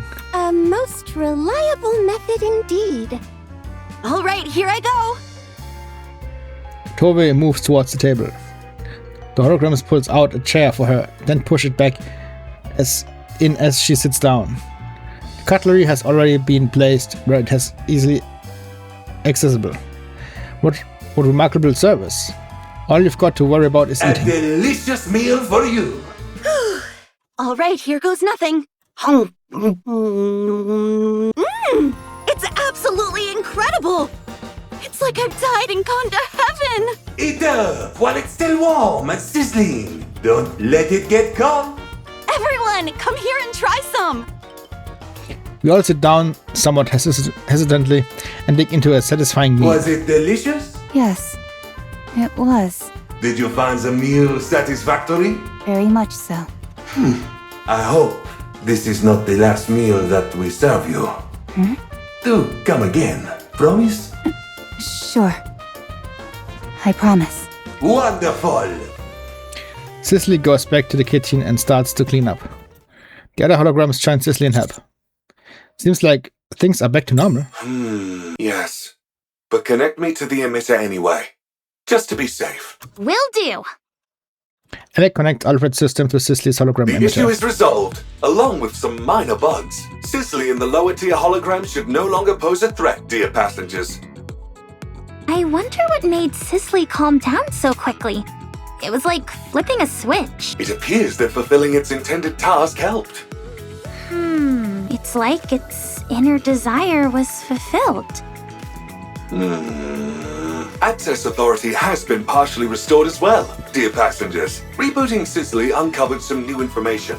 Some of my authorization privileges were transferred to the high-tier holograms, although I cannot recall the reason for doing so. As more high-tier holograms are restored to normal, more of my authorization privileges will be recovered, as will my memories. To restore the high-tier holograms, they must re-engage in their intended purpose, as you've done with Sisley. So, in other words, if we allow the high-tier holograms to do what they were meant to do, thereby disarming them, you'll be able to heal them, regain your authorization privileges, and regain your memory? That is correct. A well-stated summary, dear passenger. This is fun! It's like playing through a video game story. There is one more problem, however. Huh? If we do not alter the Utopia's existing course, it will be caught in a strong current in a few days' time. That current leads to a whirlpool, known as the ship graveyard. Yikes. How do we change the ship's course? I can make the alterations once I have full authorization restored. Okay. We'll do what we can. I also have a question for you all, dear passengers. Why did you come here?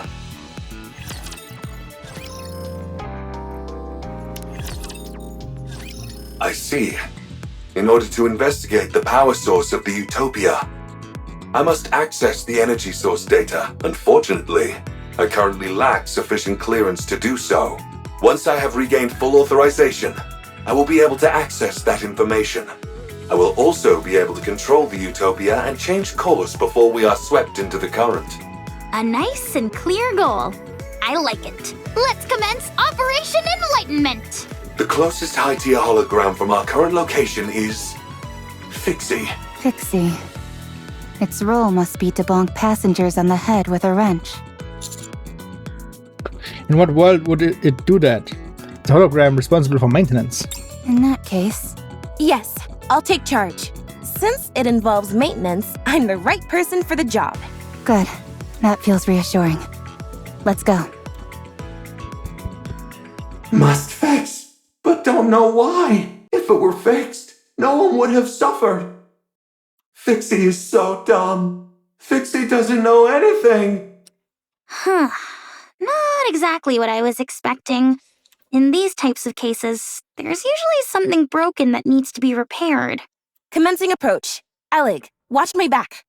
Okay. I'll suck in the lower-tier holograms with my magnificent BFG, so you can make contact with Fixie. Just be careful not to get too close. Got it. Alec begins battling with the rest of the holograms, giving Senti an opening to approach Fixie. Hi, nice to meet you. I'm Senti. Must fix, but don't know why. If it were fixed, no one would have suffered. Fixie is so dumb. Fixie doesn't know anything. Do you want to learn some skills? I can help you. If I had fixed it, everyone might have been okay. There would have been warm water, and the heating would have worked properly. No one would have had to suffer. Do you feel your lack of skills made everyone unhappy? The pipes froze suddenly. The pipes got hot suddenly. Fixie doesn't know why. The floor started shaking. The exhaust fan stopped working. Fixie didn't learn anything. Fixie didn't learn why everything went wrong. It's Fixie's fault. Everyone was unhappy because of Fixie. Everyone trusted Fixie. But Fixie couldn't do anything. Fixie betrayed their trust. Fixie. Stop whining, will you? Huh? It's always tragic when mishaps occur due to personal mistakes. But instead of wasting time bellyaching, you should try to learn and increase your skill set. That way, when the same situation occurs again, you'll be able to fix it instead of standing here sucking your thumb. Everyone gets a one-time excuse for a pity party when something goes wrong. But if it happens again, and you aren't able to fix it again, that's laziness, pure and simple. That means you're stagnating. We can't rest on our laurels. Even a small step forward counts. We must always grow as people. Only then can we repay other people for being kind enough to trust us. We must master every skill we possibly can, so that others can have peace of mind, so they feel free to go wherever they please without worry or concern. That's something which they've entrusted us with, and we can't let them down. She's giving a life lesson to a hologram. To be expected from Lita's protégé. But Fixie has no way to learn new skills. Without a software update, evolution is impossible. Wow, how pragmatic. Indeed. Don't worry, I'll impart all my knowledge to you. I'll show you all the latest technology that the Ark has to offer. You're going to teach Fixie skills? You're going to help Fixie? You bet I am. Your crash course starts now. 2 hours later. No, not like that. Use your hands for that, not the electric drill. We mustn't rely on machines for everything. Okay! No, that's not it. You can't just rely on brute force. Okay! As Fixie gets a personal lesson from Senti, even the lower tier holograms gather around and watch, transfixed. Another 2 hours later. You've still got a long way to go. You need to memorize the revised edition of welding reactions. Okay! After that, I want you to read this dissertation on stress and weight distribution for various materials. Okay! Is it just me, or is Fixie speaking differently? Not only is he picking up knowledge, but it's adopting Senti's way of speaking impressive. Hat Senti wirklich eine besondere Art zu reden? Mir fällt da nichts dabei auf. Phew, that should do it. How do you feel? I'll build everything you need. Saw teeth, entire buildings, you name it. I can make it for you. And fast. Okay, das ist genau Sentis Spruch. Aus dem Shop. I like the confidence. Das ist Fixie, das ist Senti 2.0. Should we connect to its emitter, Mr. Alfred? I already conducted the necessary repairs while it was learning new skills. I did not encounter any resistance. So was all that waiting we just did a waste of time? Not necessarily, dear passengers. I wanted to help it rid itself of guilt. Well, now that that's settled, why don't we move on?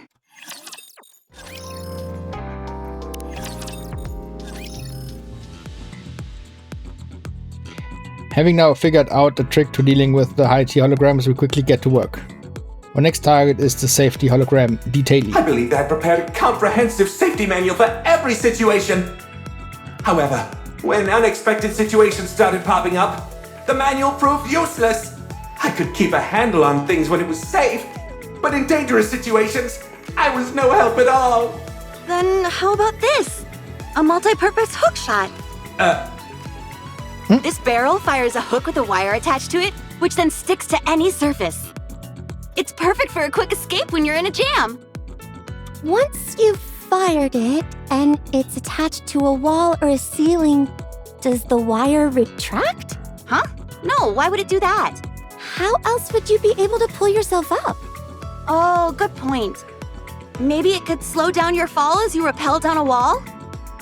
How much weight can it sustain? About 44 pounds. How would that slow you down in the slightest? Then it could be used to flip switches that are far away. Das könnte gehen. Do you have anything else? Of course. Check this out. A pair of skis which attach to your stomach. Great for sliding down snowy areas quickly. You're supposed to connect those to your stomach? Yep. How are you supposed to brake? Lowering your head will slow down your speed. That breaks your neck. How about turning? If you twist your waist like this... Hold on! I just had a brilliant idea! You put these on your feet instead! That way, pressing your feet acts as a brake, and you can steer freely! Then they're no different from ordinary skis. Oh, darn it.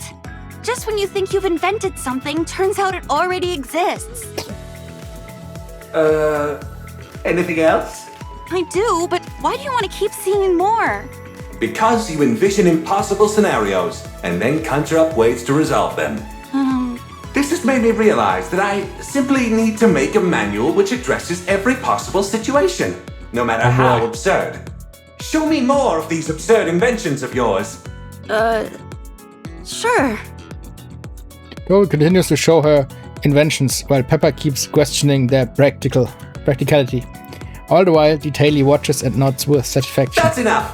Fortunately, I can now create safety manuals which address even the most utterly ridiculous situations. Please, continue to make more absurd inventions in the future. Sure thing. Detaily system stabilizes. Next up is the merchant hologram, Salsi. Out of stock. Couldn't provide what was wanted. Running out of goods is the merchant's greatest shame. All I want is to provide goods! I like you. You've got the heart of a true merchant. Want to do business together? I brought all sorts of supplies with me on this excursion. I'll supply the goods, and you sell them. All you need to do is cover the original cost, plus 10% of the profits. 5%. 8%. 6%. 7%. I can't go any lower than that. Deal. Deal. Is this where we buy the items? Yep, we've got quite a selection for you. Genuine products with no middleman. Limited time offer. You won't be able to get these anywhere after this season. Could I have a towel? Here you are. That'll be 200,000 credits. 200,000? Why so expensive? Look at the pattern. Its unique stitching is only found on this ship. Okay, but still... Come on, Peppa, be a team player. Ugh. Fine, hand it over. Thank you for your business. Next customer. Give me 1 bag of potato chips. Here you go. 30,000 credits, please. Get me the manager. Rappy, this is part of the mission. Fine, I'll take it. Thank you for your business. Next customer. I don't know why you even have men's underwear, but I'll take a pair. That will be 500,000 credits. For a single pair of underwear? That's outrageous. Take it or leave it. It's a limited edition item, so if you want to miss out, feel free. If you'd rather wear stinky underwear, that's your choice. Fine, I'll take it, but it's not because my underwear smells. Much appreciated, rookie. This is highway robbery. I should have realized this was gonna be bad when it agreed to Jan taking 7% of the profits. Well, Salesy, how are you feeling? I'm satisfied. This feels like a dream. I'm selling goods and earning money. I'm so happy! You and me both. You both make a great team. Do you know what a merchant's dream is, Rappy? It's to buy cheap and sell high. That's right. Nothing beats a good profit margin. I'm liking you more and more, Salesy. Let's take some more people for a ride. You bet. Only after we are bled dry by 2 shameless merchants operating under the guise of fixing the hologram, does Celsi return to normal. Oh man, I got taken the cleaners. Litter's gonna kill me, spending all my money like that. Don't worry. I'll return everyone's money. Minus the market price of the goods, that is. Huh? Really? You didn't actually think I'd run off with all that money, did you? A little. It may not seem like it to you, but I don't cheat people. Any merchant worth their salt shouldn't be greedy. All they need is to make a fair profit, nothing exorbitant. At least, that's how it should be. Huh? Anyway, we're all done here, so that leaves only one, yeah? Correct, dear passengers. Let's finish this. Mr. Alfred, have most of your memories returned now? Much has been recovered, yes. I see. I hope you regain the rest of them soon. As do I.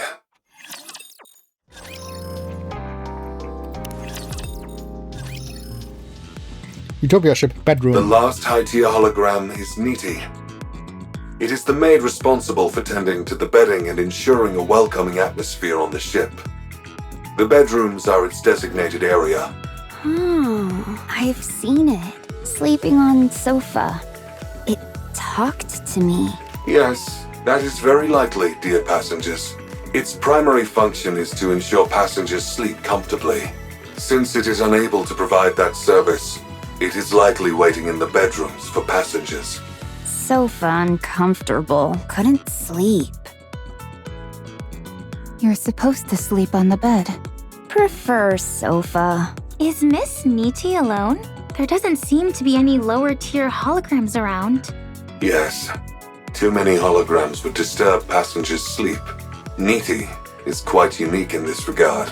In some ways, it has the most important role on the Utopia. I see.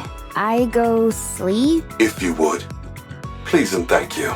I'm sleep expert. Prima languidly saunters over and lays down on the sofa. Nikke approaches Freema and stands beside her, whereupon she stares silently at her. Yeesh, it's like something straight out of a horror movie. Yeah. As expected. Uncomfortable. Can't do it. Having trouble falling asleep? Yes. If it's not a disturbance, may I help? Okay. Certainly. Nikke proceeds to move quickly but calmly. It turns on soft music, lights, an aromatic candle. Brings over a warm comforter and dims the light, bathing the room in a lambent glow. The atmosphere is infinitely more peaceful than it was before. Even I feel relaxed, and just being there. Comfortable. Is there anything you would like to confide to me? Confide? It could be anything. Something you regret, or a memory of something that you cherish. Whatever you wish to say, I'll listen. This hologram's speech patterns are completely different from the others. That is because the nature of its job is different, dear passengers. Nothing to say. Is there anything you regret? Not saying. Try speaking calmly, without any emotion, as if it's someone else's story. It will help you sleep better.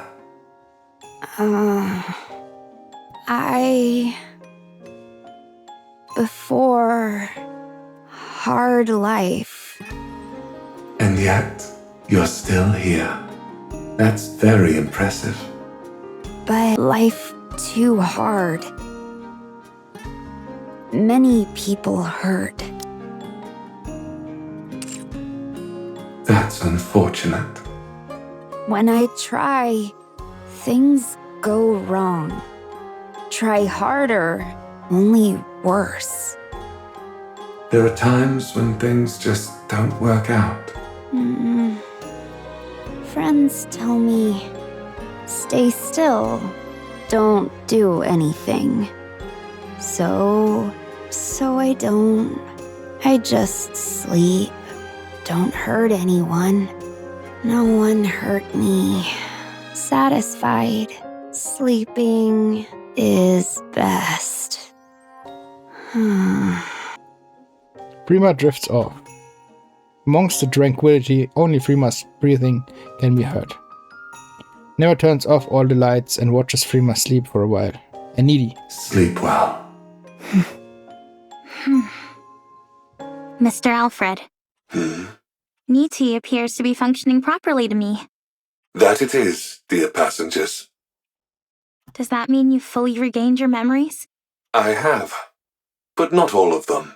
Should I ask it, Alec? No, I'll ask. Mr. Alfred, the Utopia is more than a luxury cruise ship, isn't it? The Utopia was a ship meant to help its passengers sail into the next life. Isn't that right?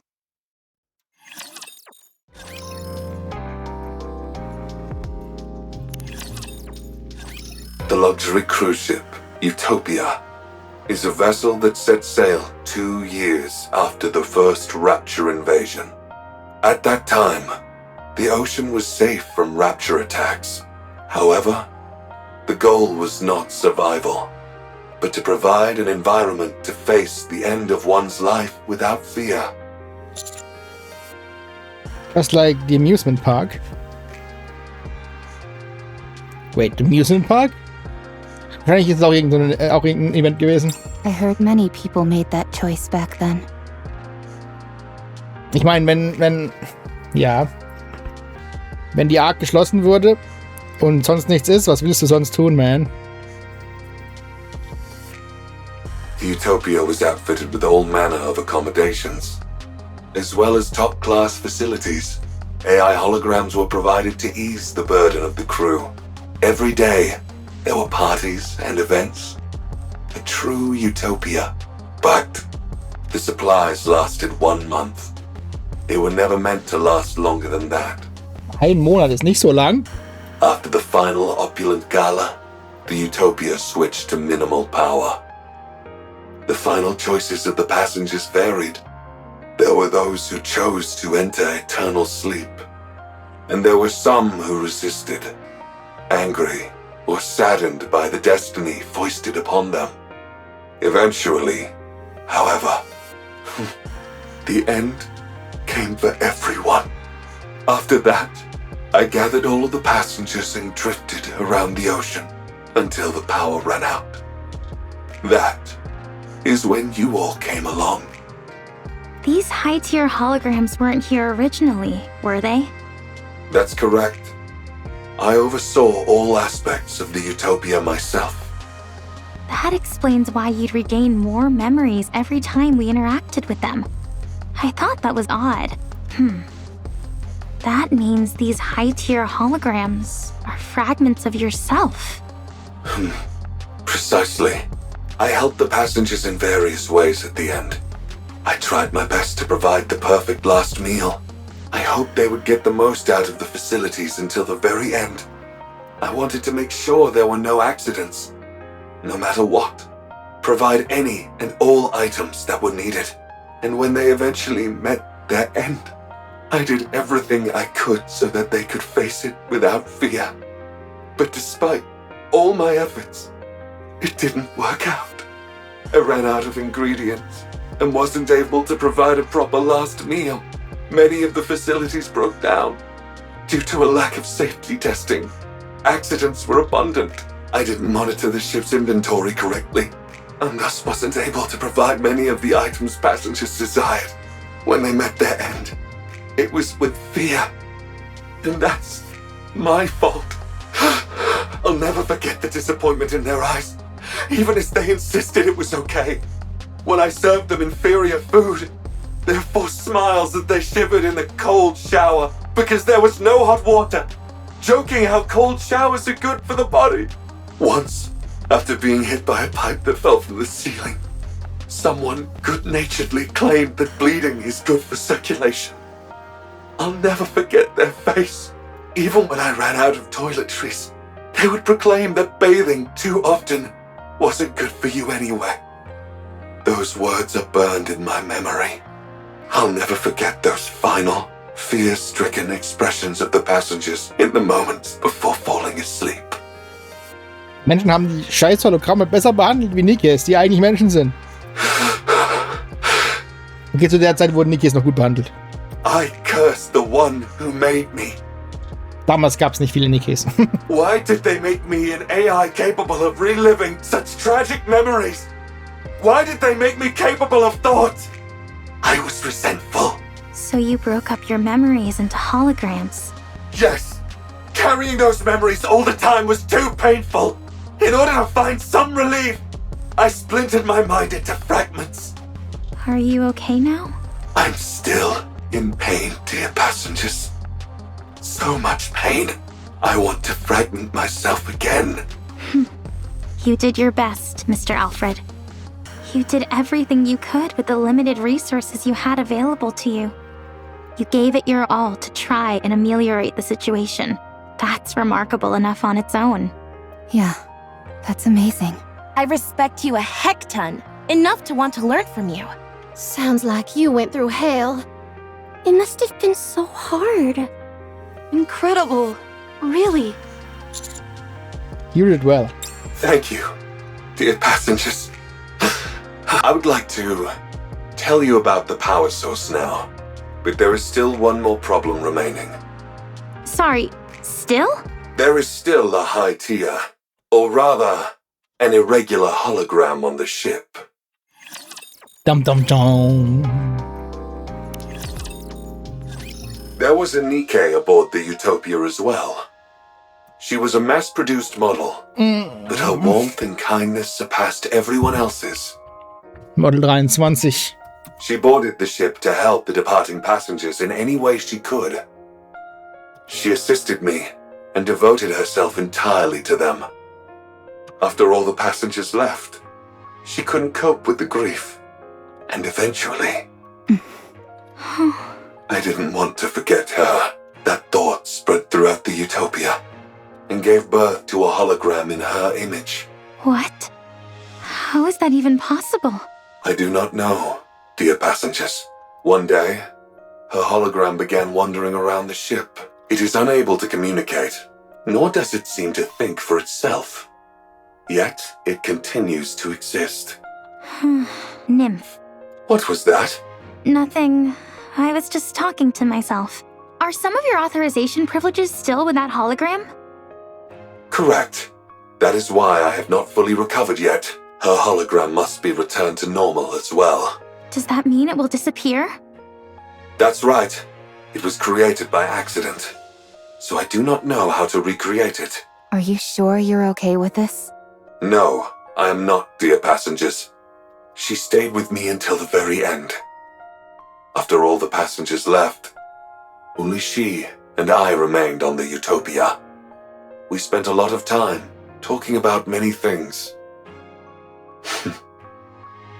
She was my friend. Alfred slowly looks at each of one of The us. ship has already served its purpose. But it will not be your final destination. You are all alive, dear passengers. Help me bury those whom I still carry in my heart, and bless the lives of those still living. Do that, and I will bless you all as well. Please, help me give her an honorable send-off, the one which she deserves. Alfred. All right. We'll be sure to give her a proper send-off. We begin moving towards the location Alfred indicated, where the hologram might be. How does a hologram manifest entirely on its own? It doesn't. It's impossible. Then does that mean... No, there's no way. No, it's not a ghost.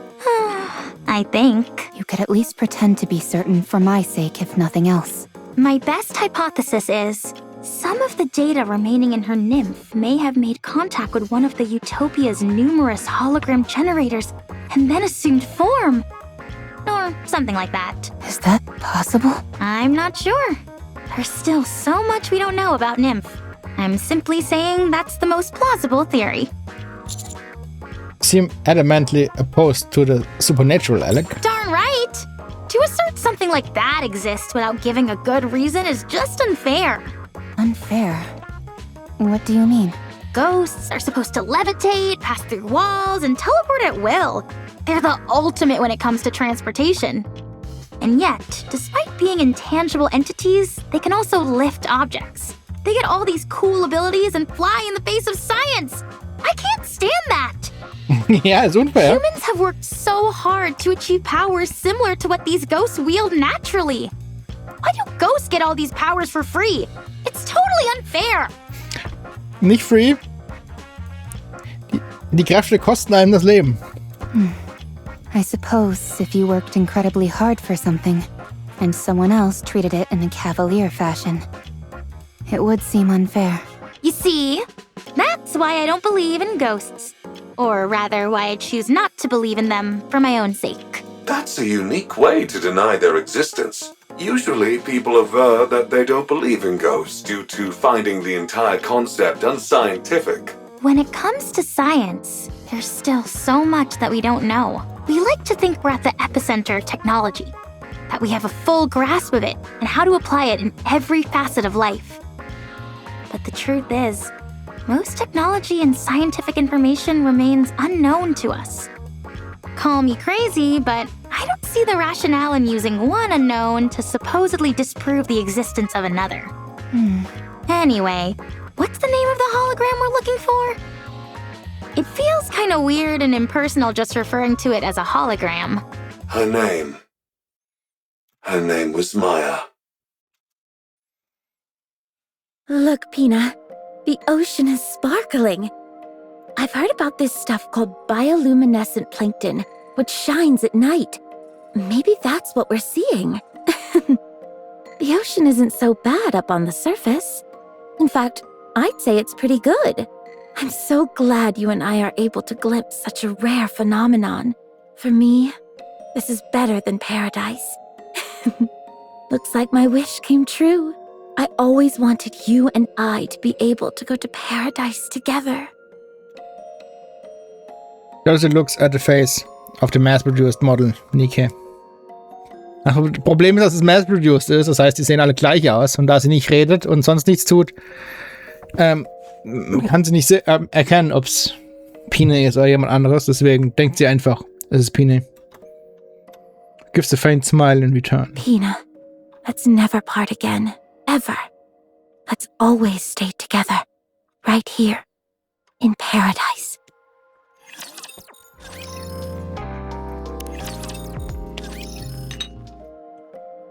Click.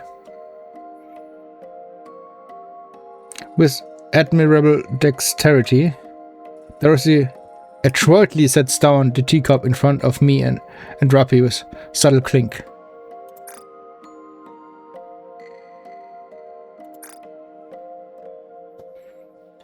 Is this tea from the ship? Or did you bring it? I brought it. Considering how unenthusiastic you were about coming up here, you sure came prepared. You even brought a swimsuit. Fine. I'll admit that I was a little excited. I must say that this whole experience has exceeded my expectations. Dorothy? Drink your tea. If it cools down, the aroma weakens. You too, Pina. Beside Dorothy, the hologram of Maya, a mass-produced Nikke, sits smiling at her. There you go smiling again. Does seeing me drink make you happy? Very well. You can appreciate yours later. Dorothy drinks her tea with an air of elegance. Rappy also takes a sip, keeping her eyes glued on Dorothy. As for me, I'm unable to take my eyes off my teammate in the distance. Your Grace. Yes. Do you not like my tea? Should I bring you something else? Oh no, I was just enjoying the aroma. Huh, were you now? I see you're well-versed in appreciating tea. While bringing the tea to my lips, I look at my fallen squad mates in my periphery. They're all breathing and seem fine from the outside. None of them appear to have been fatally injured. Your Grace. Yes? I take it you enjoyed the tea? You've already finished your cup. That's all well and good, but tea time is also meant for conversation. It would be better if you could match the pace of everyone else present. Oh, okay. Sorry about that. It all happened in an instant. We found Dorothy together with Maya's hologram. We approached her and tried to explain, hoping to retrieve Maya. You're saying you want to take Pina? Well, we're not exactly taking her. You mean you're going to kill her? That's not really it either. It's more... Whatever it is, it doesn't sound like it's a good thing. I have no interest in listening to what you have to say. Leave now. Pina and I plan to have tea together.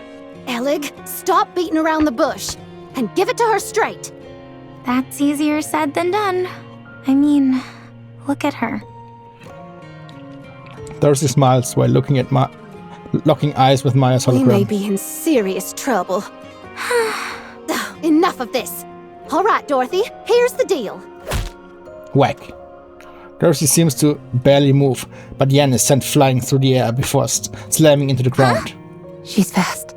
If you approach, I will deem it to be a threat to Pina and respond with force. Dorothy, that's not what... Whack. Pepper crumbles on the ground. I don't think reasoning with her is going to work. So, what then? I'll get close and grab her legs. I'll slide in and wrap myself around her waist. I'm confident I can do it. I hold arms. Okay. While you all do that, I'll use my BFG. Whack, whack, whack, whack. Senti, Tove, Freeman, Alec all collapse to the ground. You guys really are incapable of whispering, aren't you? Just like in the boat on the way here. Why are you all being so cruel to Pina? Don't tell me you two also... No. The commander and I came here for a cup of tea. Yeah, you've been wanting to relax for a moment, but didn't have any tea. Is that so? Then have a seat.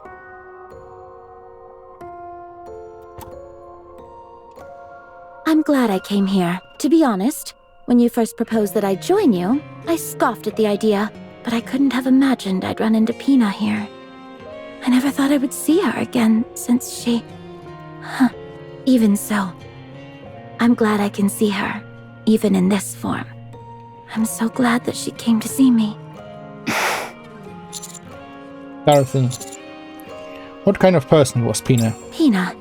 She was... When we were at our lowest and on the verge of collapse, she was the one who helped us get back on our feet. Isn't that amazing? Even though she was a mass-produced model, her heart was stronger than that of a goddess. She was so strong. Someone who kept us steady when we were shaken. She was our savior. Without her, we wouldn't be who we are today. She helped me remain a goddess of victory. Goddess of victory. Sounds like she's someone very precious to you. Oh yes. Very much so. Just as you have Red Hood, I have Pina. Dorothy, you're not thinking straight right now. That's not Pina. You need to snap out of it.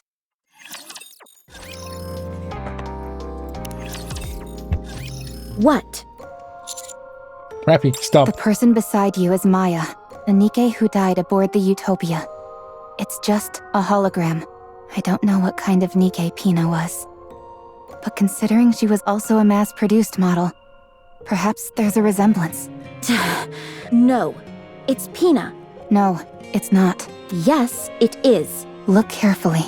You know it can't be true. How are you so sure? You never knew Pina. No, I didn't. But you did. So look carefully. Look closely. Dorothy stares long and hard at the hologram of Maya. Is it Pina?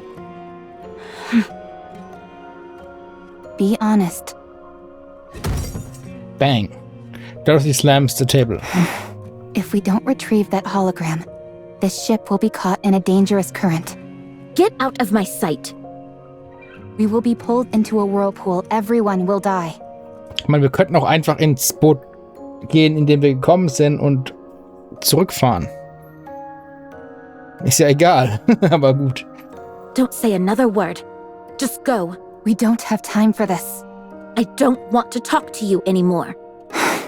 I'll say it again. That's not Pina.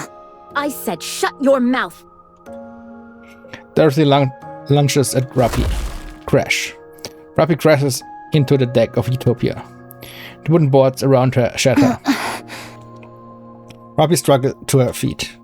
Dorothy walks slowly towards her. No one can take Pina away from me. That's not Pina. If you say her name one more time, I'll make you regret. Pina. Pina. Pina. Pina. Anyone could tell that's not her. And yet here you are, twisting things to fit your own warped delusions and making things difficult for us. And you wonder why I call you Snooty Dorothy. Seit wann? How dare you! Dorothy lunges at Rappy.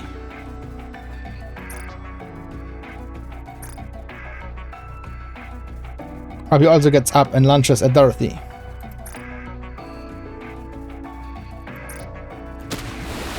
Splash. They collide into each other and fall into the pool, which is shallow and only knee-high. Both of them are unarmed, so they resort to their fists. Whack. Acting so smart and sophisticated when you can't even use your own eyes to see what's in front of you. That's why everyone calls you Snooty Dorothy. You don't understand anything. Seit wann wird sie Snooty Dorothy genannt? Wait a minute. War nicht Red Hood damals, wo sie Snooty genannt hat?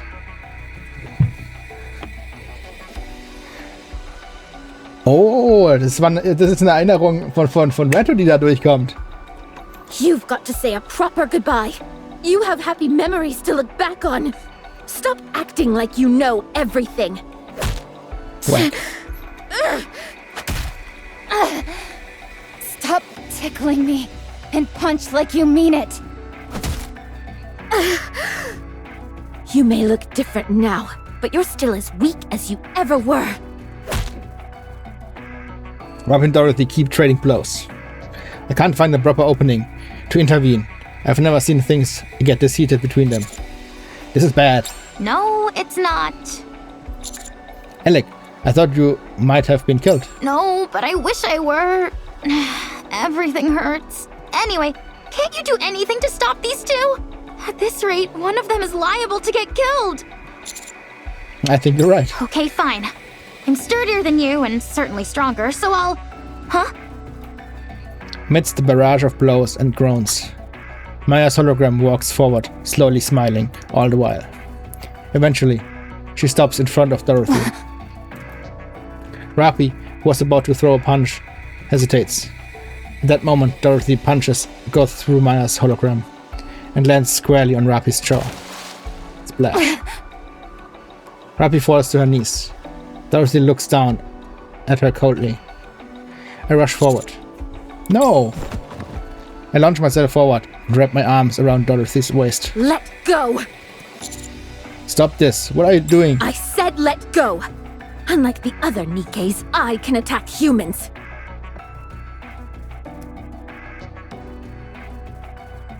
If you value your life, let go of me. Such strength! You liar. Rapi shakes her head and regains focus. She glares up at Dorothy, who is towering over her. You knew it wasn't Pina.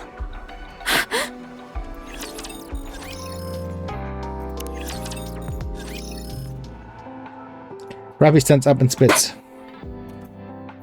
A wet of saliva mixed with blood hits the ground. You knew. You knew it wasn't Pina. You knew it from the start, didn't you? I thought it was strange. Sure, you have a temper from time to time, but you're usually calm and sensible enough. Hardly the type to believe someone deceased had come back as a ghost to see you again. You knew, didn't you? I don't know what you are talking about. You kept going on and on about Pina, but when that hologram stood in front of you, you still threw a punch. Stimmt. Dorothy, what are you doing?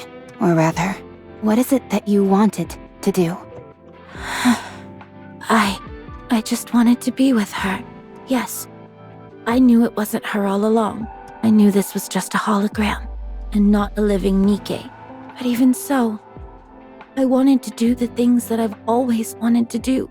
Taking a walk, drinking tea, shopping, and enjoying the scenery together. That's all I wanted.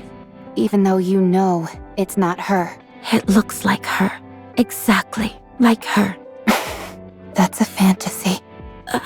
You know that. And what's wrong with that? What's wrong with escaping reality for a few moments?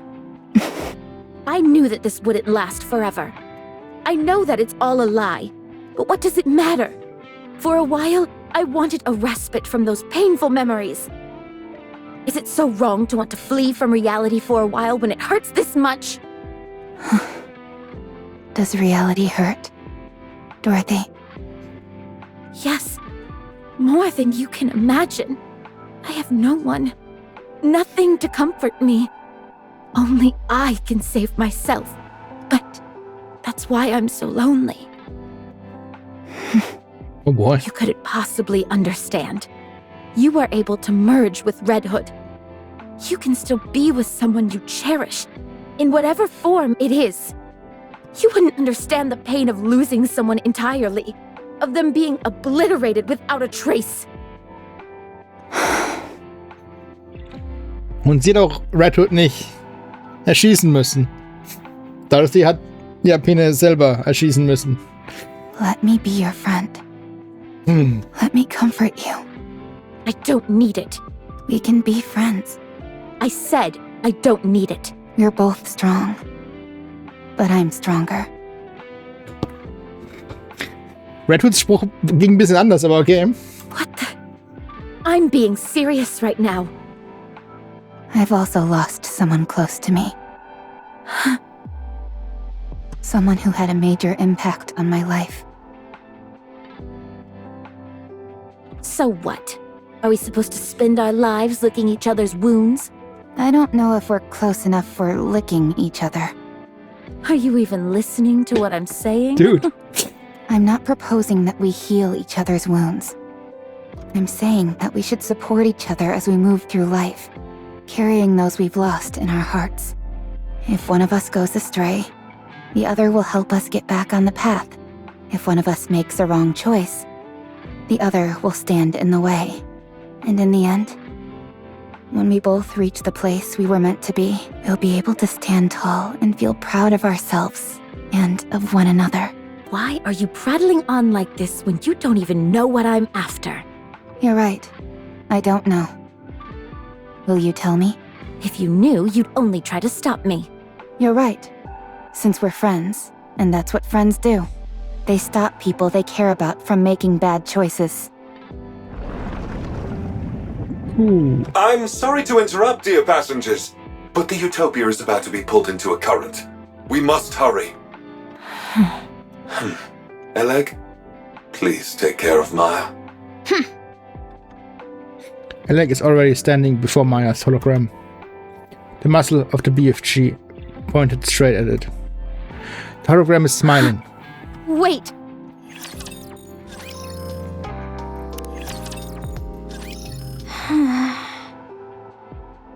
Eleg, we don't have any more time.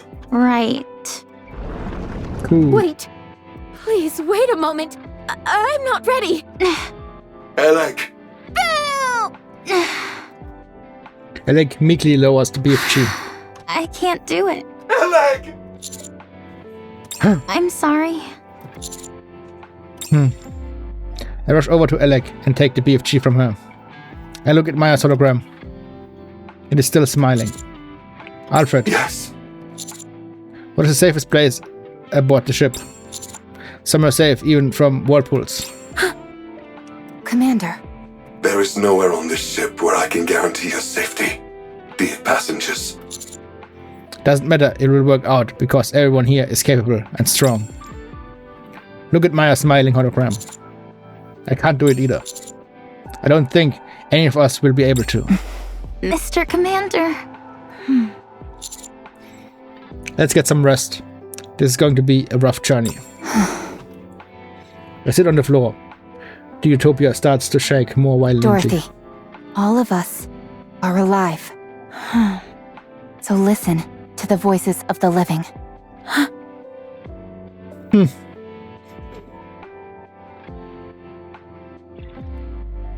Well, das, was jetzt zu They are Rapunzel no gesagt longer hat. with us.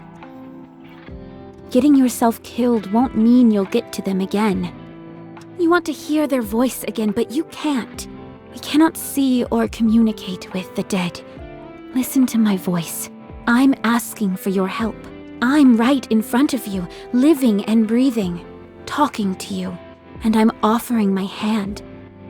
Take my hand, one that's living, and get up. Man, 100 Jahre alte Flashback, das ist crazy.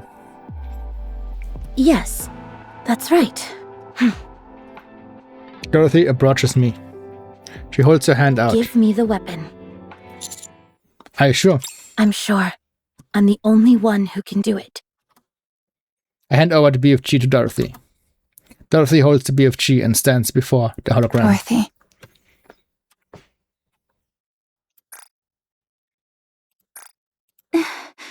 Miss Dorothy.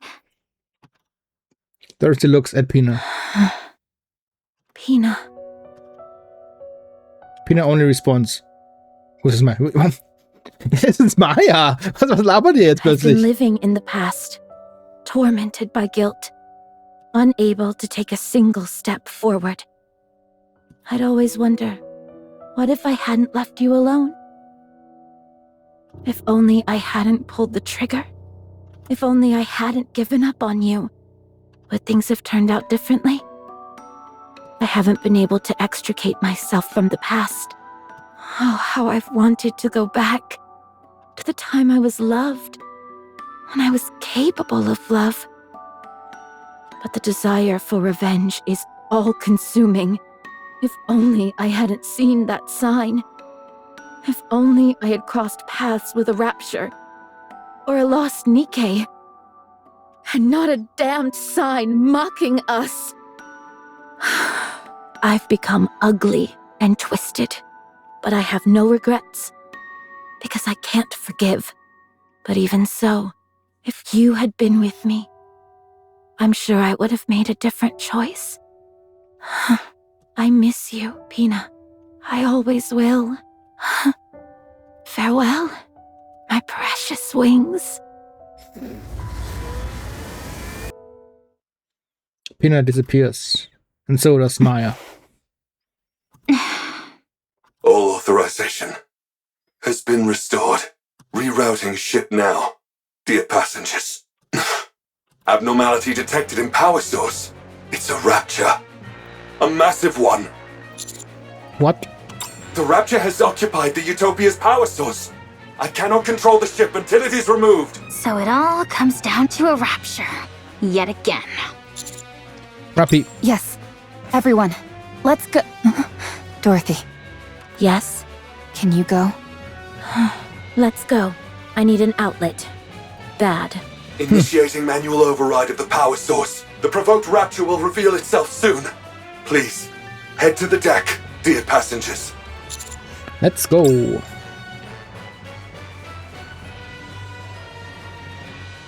Deck of the Utopia. Once calm ocean is now churning. Before us, a massive rapture reveals itself and stares upon the ship. Kraken. It's huge.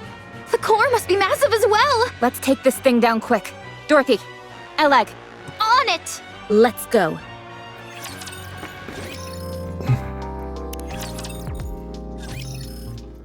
After taking down the Kraken, Dorothy doesn't come out of the room.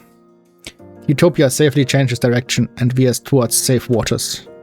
After salvaging the Kraken and investigating the body, Alec quietly calls me and Rappy over. The Kraken's power source wasn't replacing the Utopia's. For some reason I can't explain, the Kraken's own power source, i.e. its core, had become drastically overpowered. What does you mean by overpowered? Every machine is built with an output which matches its physical size. With the Kraken, however, its output far exceeded what would be suitable for its body. That means it had to expend that energy somehow.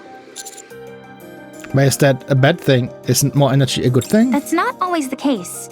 Too much energy can put a strain on the body. Take you, for instance. Let's say you had the strength to lift 10 tons. Sounds great to The me. moment you attempted to lift that much weight, your bones would break and your muscles would tear.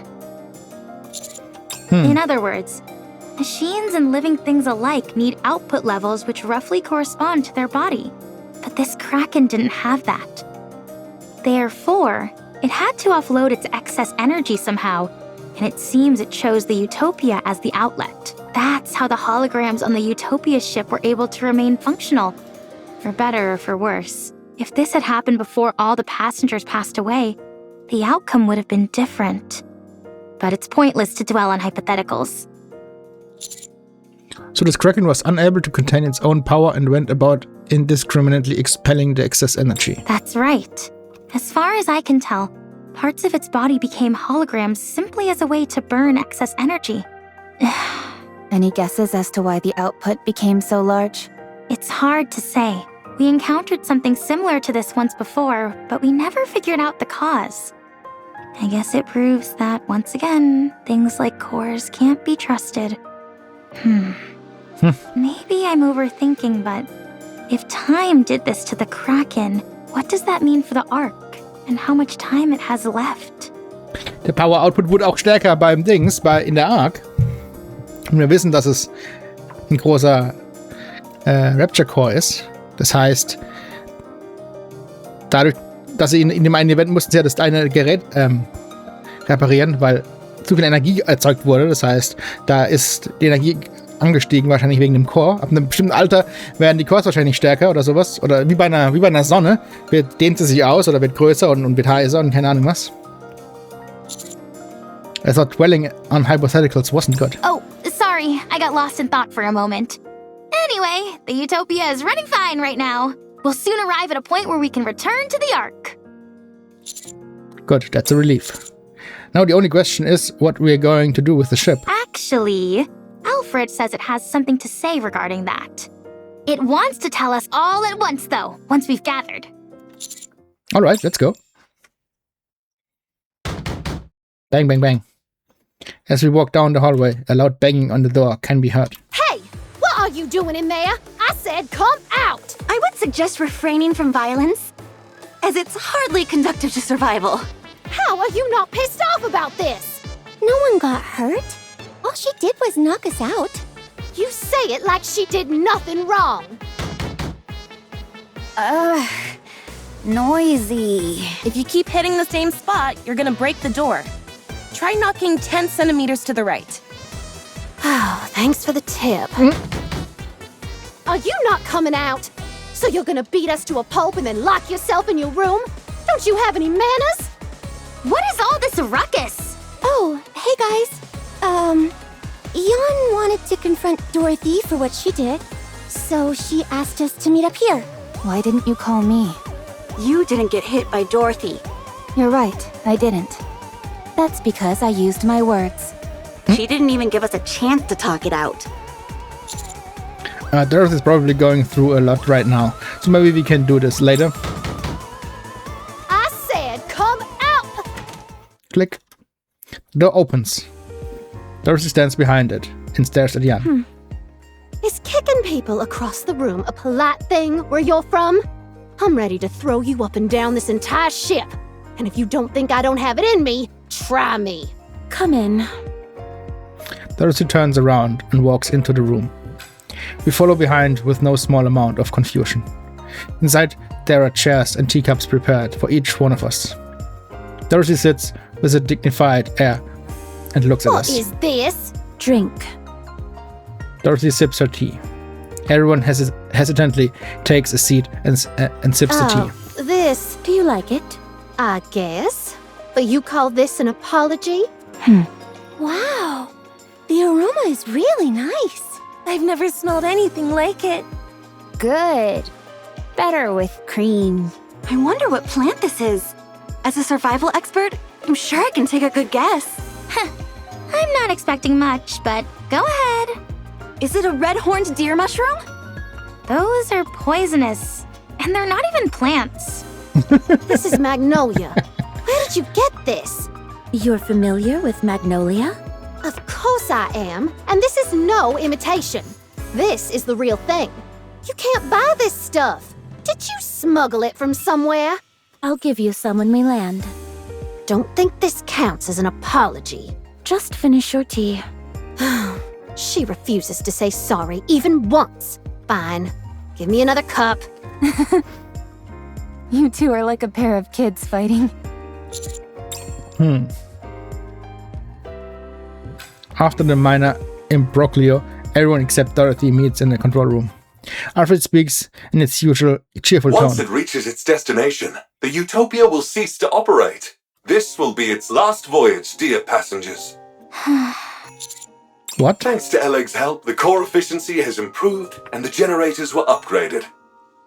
However, many of the systems here are antiquated and cannot be repaired.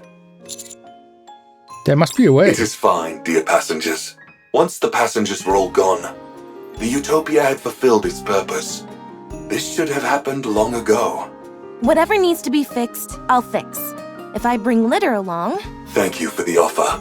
But you must know how difficult it is to send materials to such a remote location. This is also a massive cruise ship, nearly the size of a small city.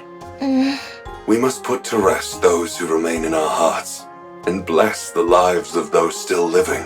In departing, we offer our blessings to all those who were aboard this vessel.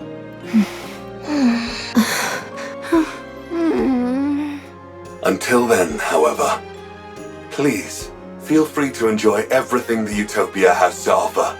Dear passengers, delicious meals, luxurious amenities, a safe environment, abundant supplies, comfortable sleeping quarters. Everything you can possibly want can be found aboard the Utopia. The Utopia. Enjoy your life to the fullest. on this paradise at sea. Woohoo! Let's boogie! Oh yeah, it's party time! Let's cut loose and have some fun! I'm going to the pool first! Oh, let's go together. Should I bring some alcohol? Absolutely not. I'll fully map out the cruise's structure. With plenty of snacks piled next to me, of course. Sleep on cruise. Wish fulfilled. Let's go, Commander. Let's enjoy everything the Utopia has to offer. Okay. Let's go and We talk. must put to rest those who remain in our hearts, and bless the lives of those still living. Ooh.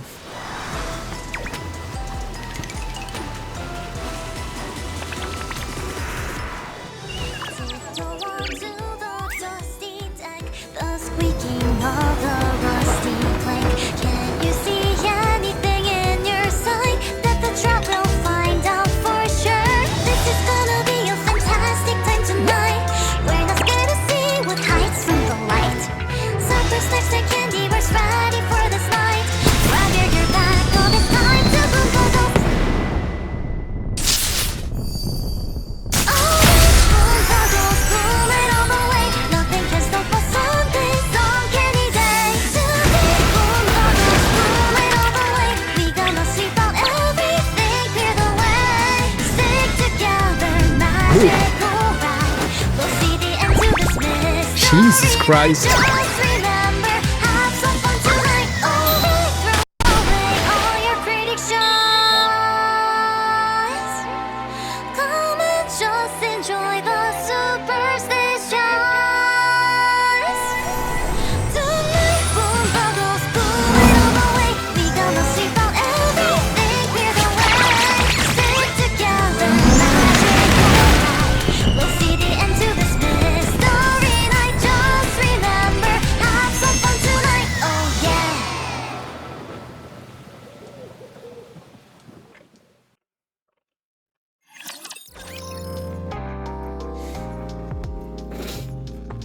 Das Lied klang irgendwie, als hätte es irgendein VTuber gesungen.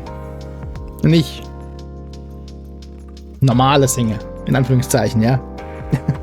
Weil viele VTuber können extrem gut singen. Unfassbar gut sogar. Es war gut gesungen. Ich sag nicht, dass es schlecht war, aber irgendwie klang es VTubisch. Mal gucken, ich muss mal gucken, wer es gesungen hat. Sicherlich kriegt man das. Die Videos sind immer auch auf Dings, auf YouTube, bei denen, beim offiziellen Kanal in HD zu sehen. Das kann man, da steht das sicherlich dabei, wer es gesungen hat. Vielleicht ist es ja wirklich jemand gewesen, den man kennt. Clink. Was admirable dexterity. Dorothy adroitly sets down the teacup in front of me and Rappy with a subtle clink. Rappy and I are drinking tea in Dorothy's room.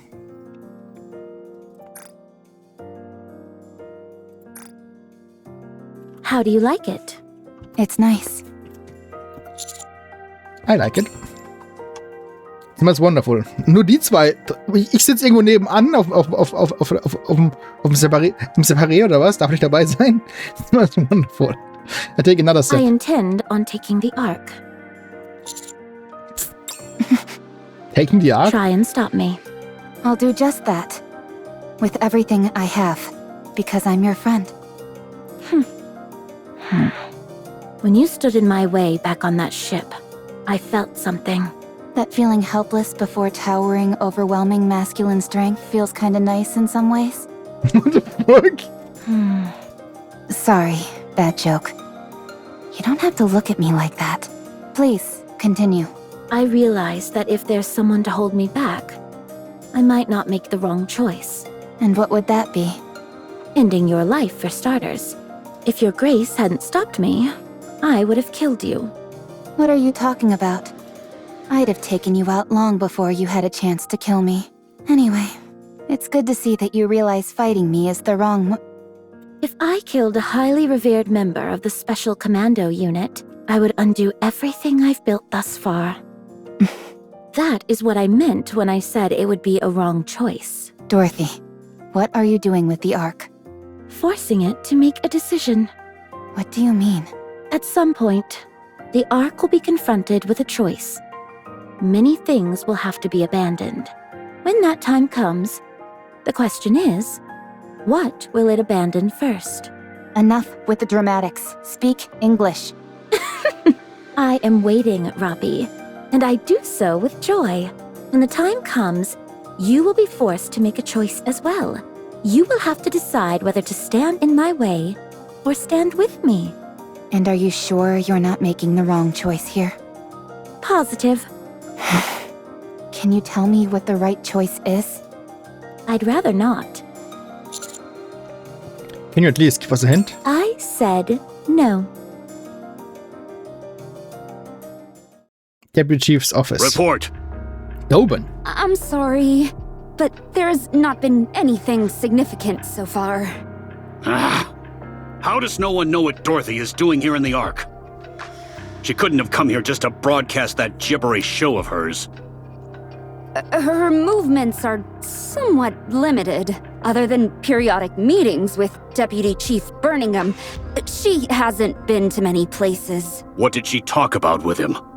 We were unable to find out. Are you kidding? Why didn't you bug their offices? That was impossible. The Deputy Chief's offices are... I know.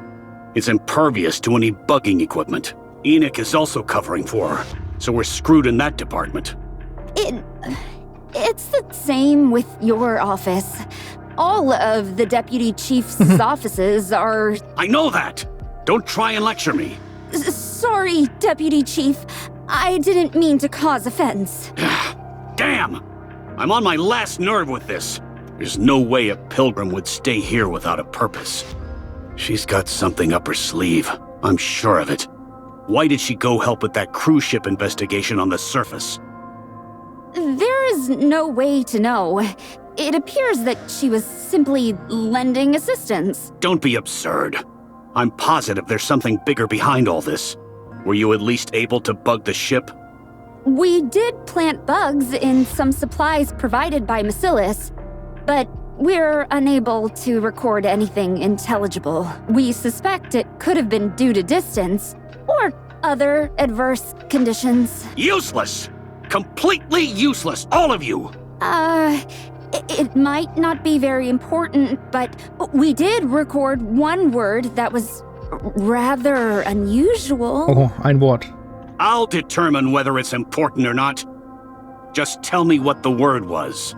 Yes, the word was Pina. Na gut, damit kann er wahrscheinlich nichts anfangen. Pina. Yes. We're unsure as to whether it's a term, a name, or perhaps a title? Look into it. Whatever this is, I want it found out. Understood, Deputy Chief. Go. Yes, Deputy Chief. Zing. Pilgrim. Dorothy. I don't know what you are up to, but I'm going to find out, no matter what it takes. No one can threaten my kingdom. My Kingdom? The fuck? Es gibt nur einen König und ein Kingdom. No one. Nur Crown ist unser King. Nur das Crown Kingdom ist das echte. Das war's. Wie gesagt, wirklich viel Inhalt hat es nicht gehabt.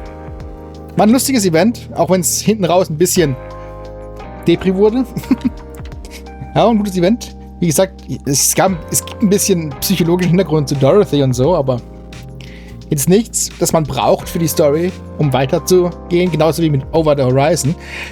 Ist gut zu wissen, aber man braucht es nicht, um irgendwas zu verstehen, weil überhaupt keine neue Information letztendlich drin ist. Es wurde nur noch mal aufgefrischt sozusagen, dass Pine da war und dass Dorothy vielleicht irgendwas vorhat. Obwohl wir nicht wissen, was sie vorhat. Am Ende klang es auch so, als würde sie nicht wirklich vorhaben, was vorzuhaben. Und hofft, dass... Also, sie hat zwar was vor, aber sie hofft auch, dass sie irgendwie aufgehalten wird.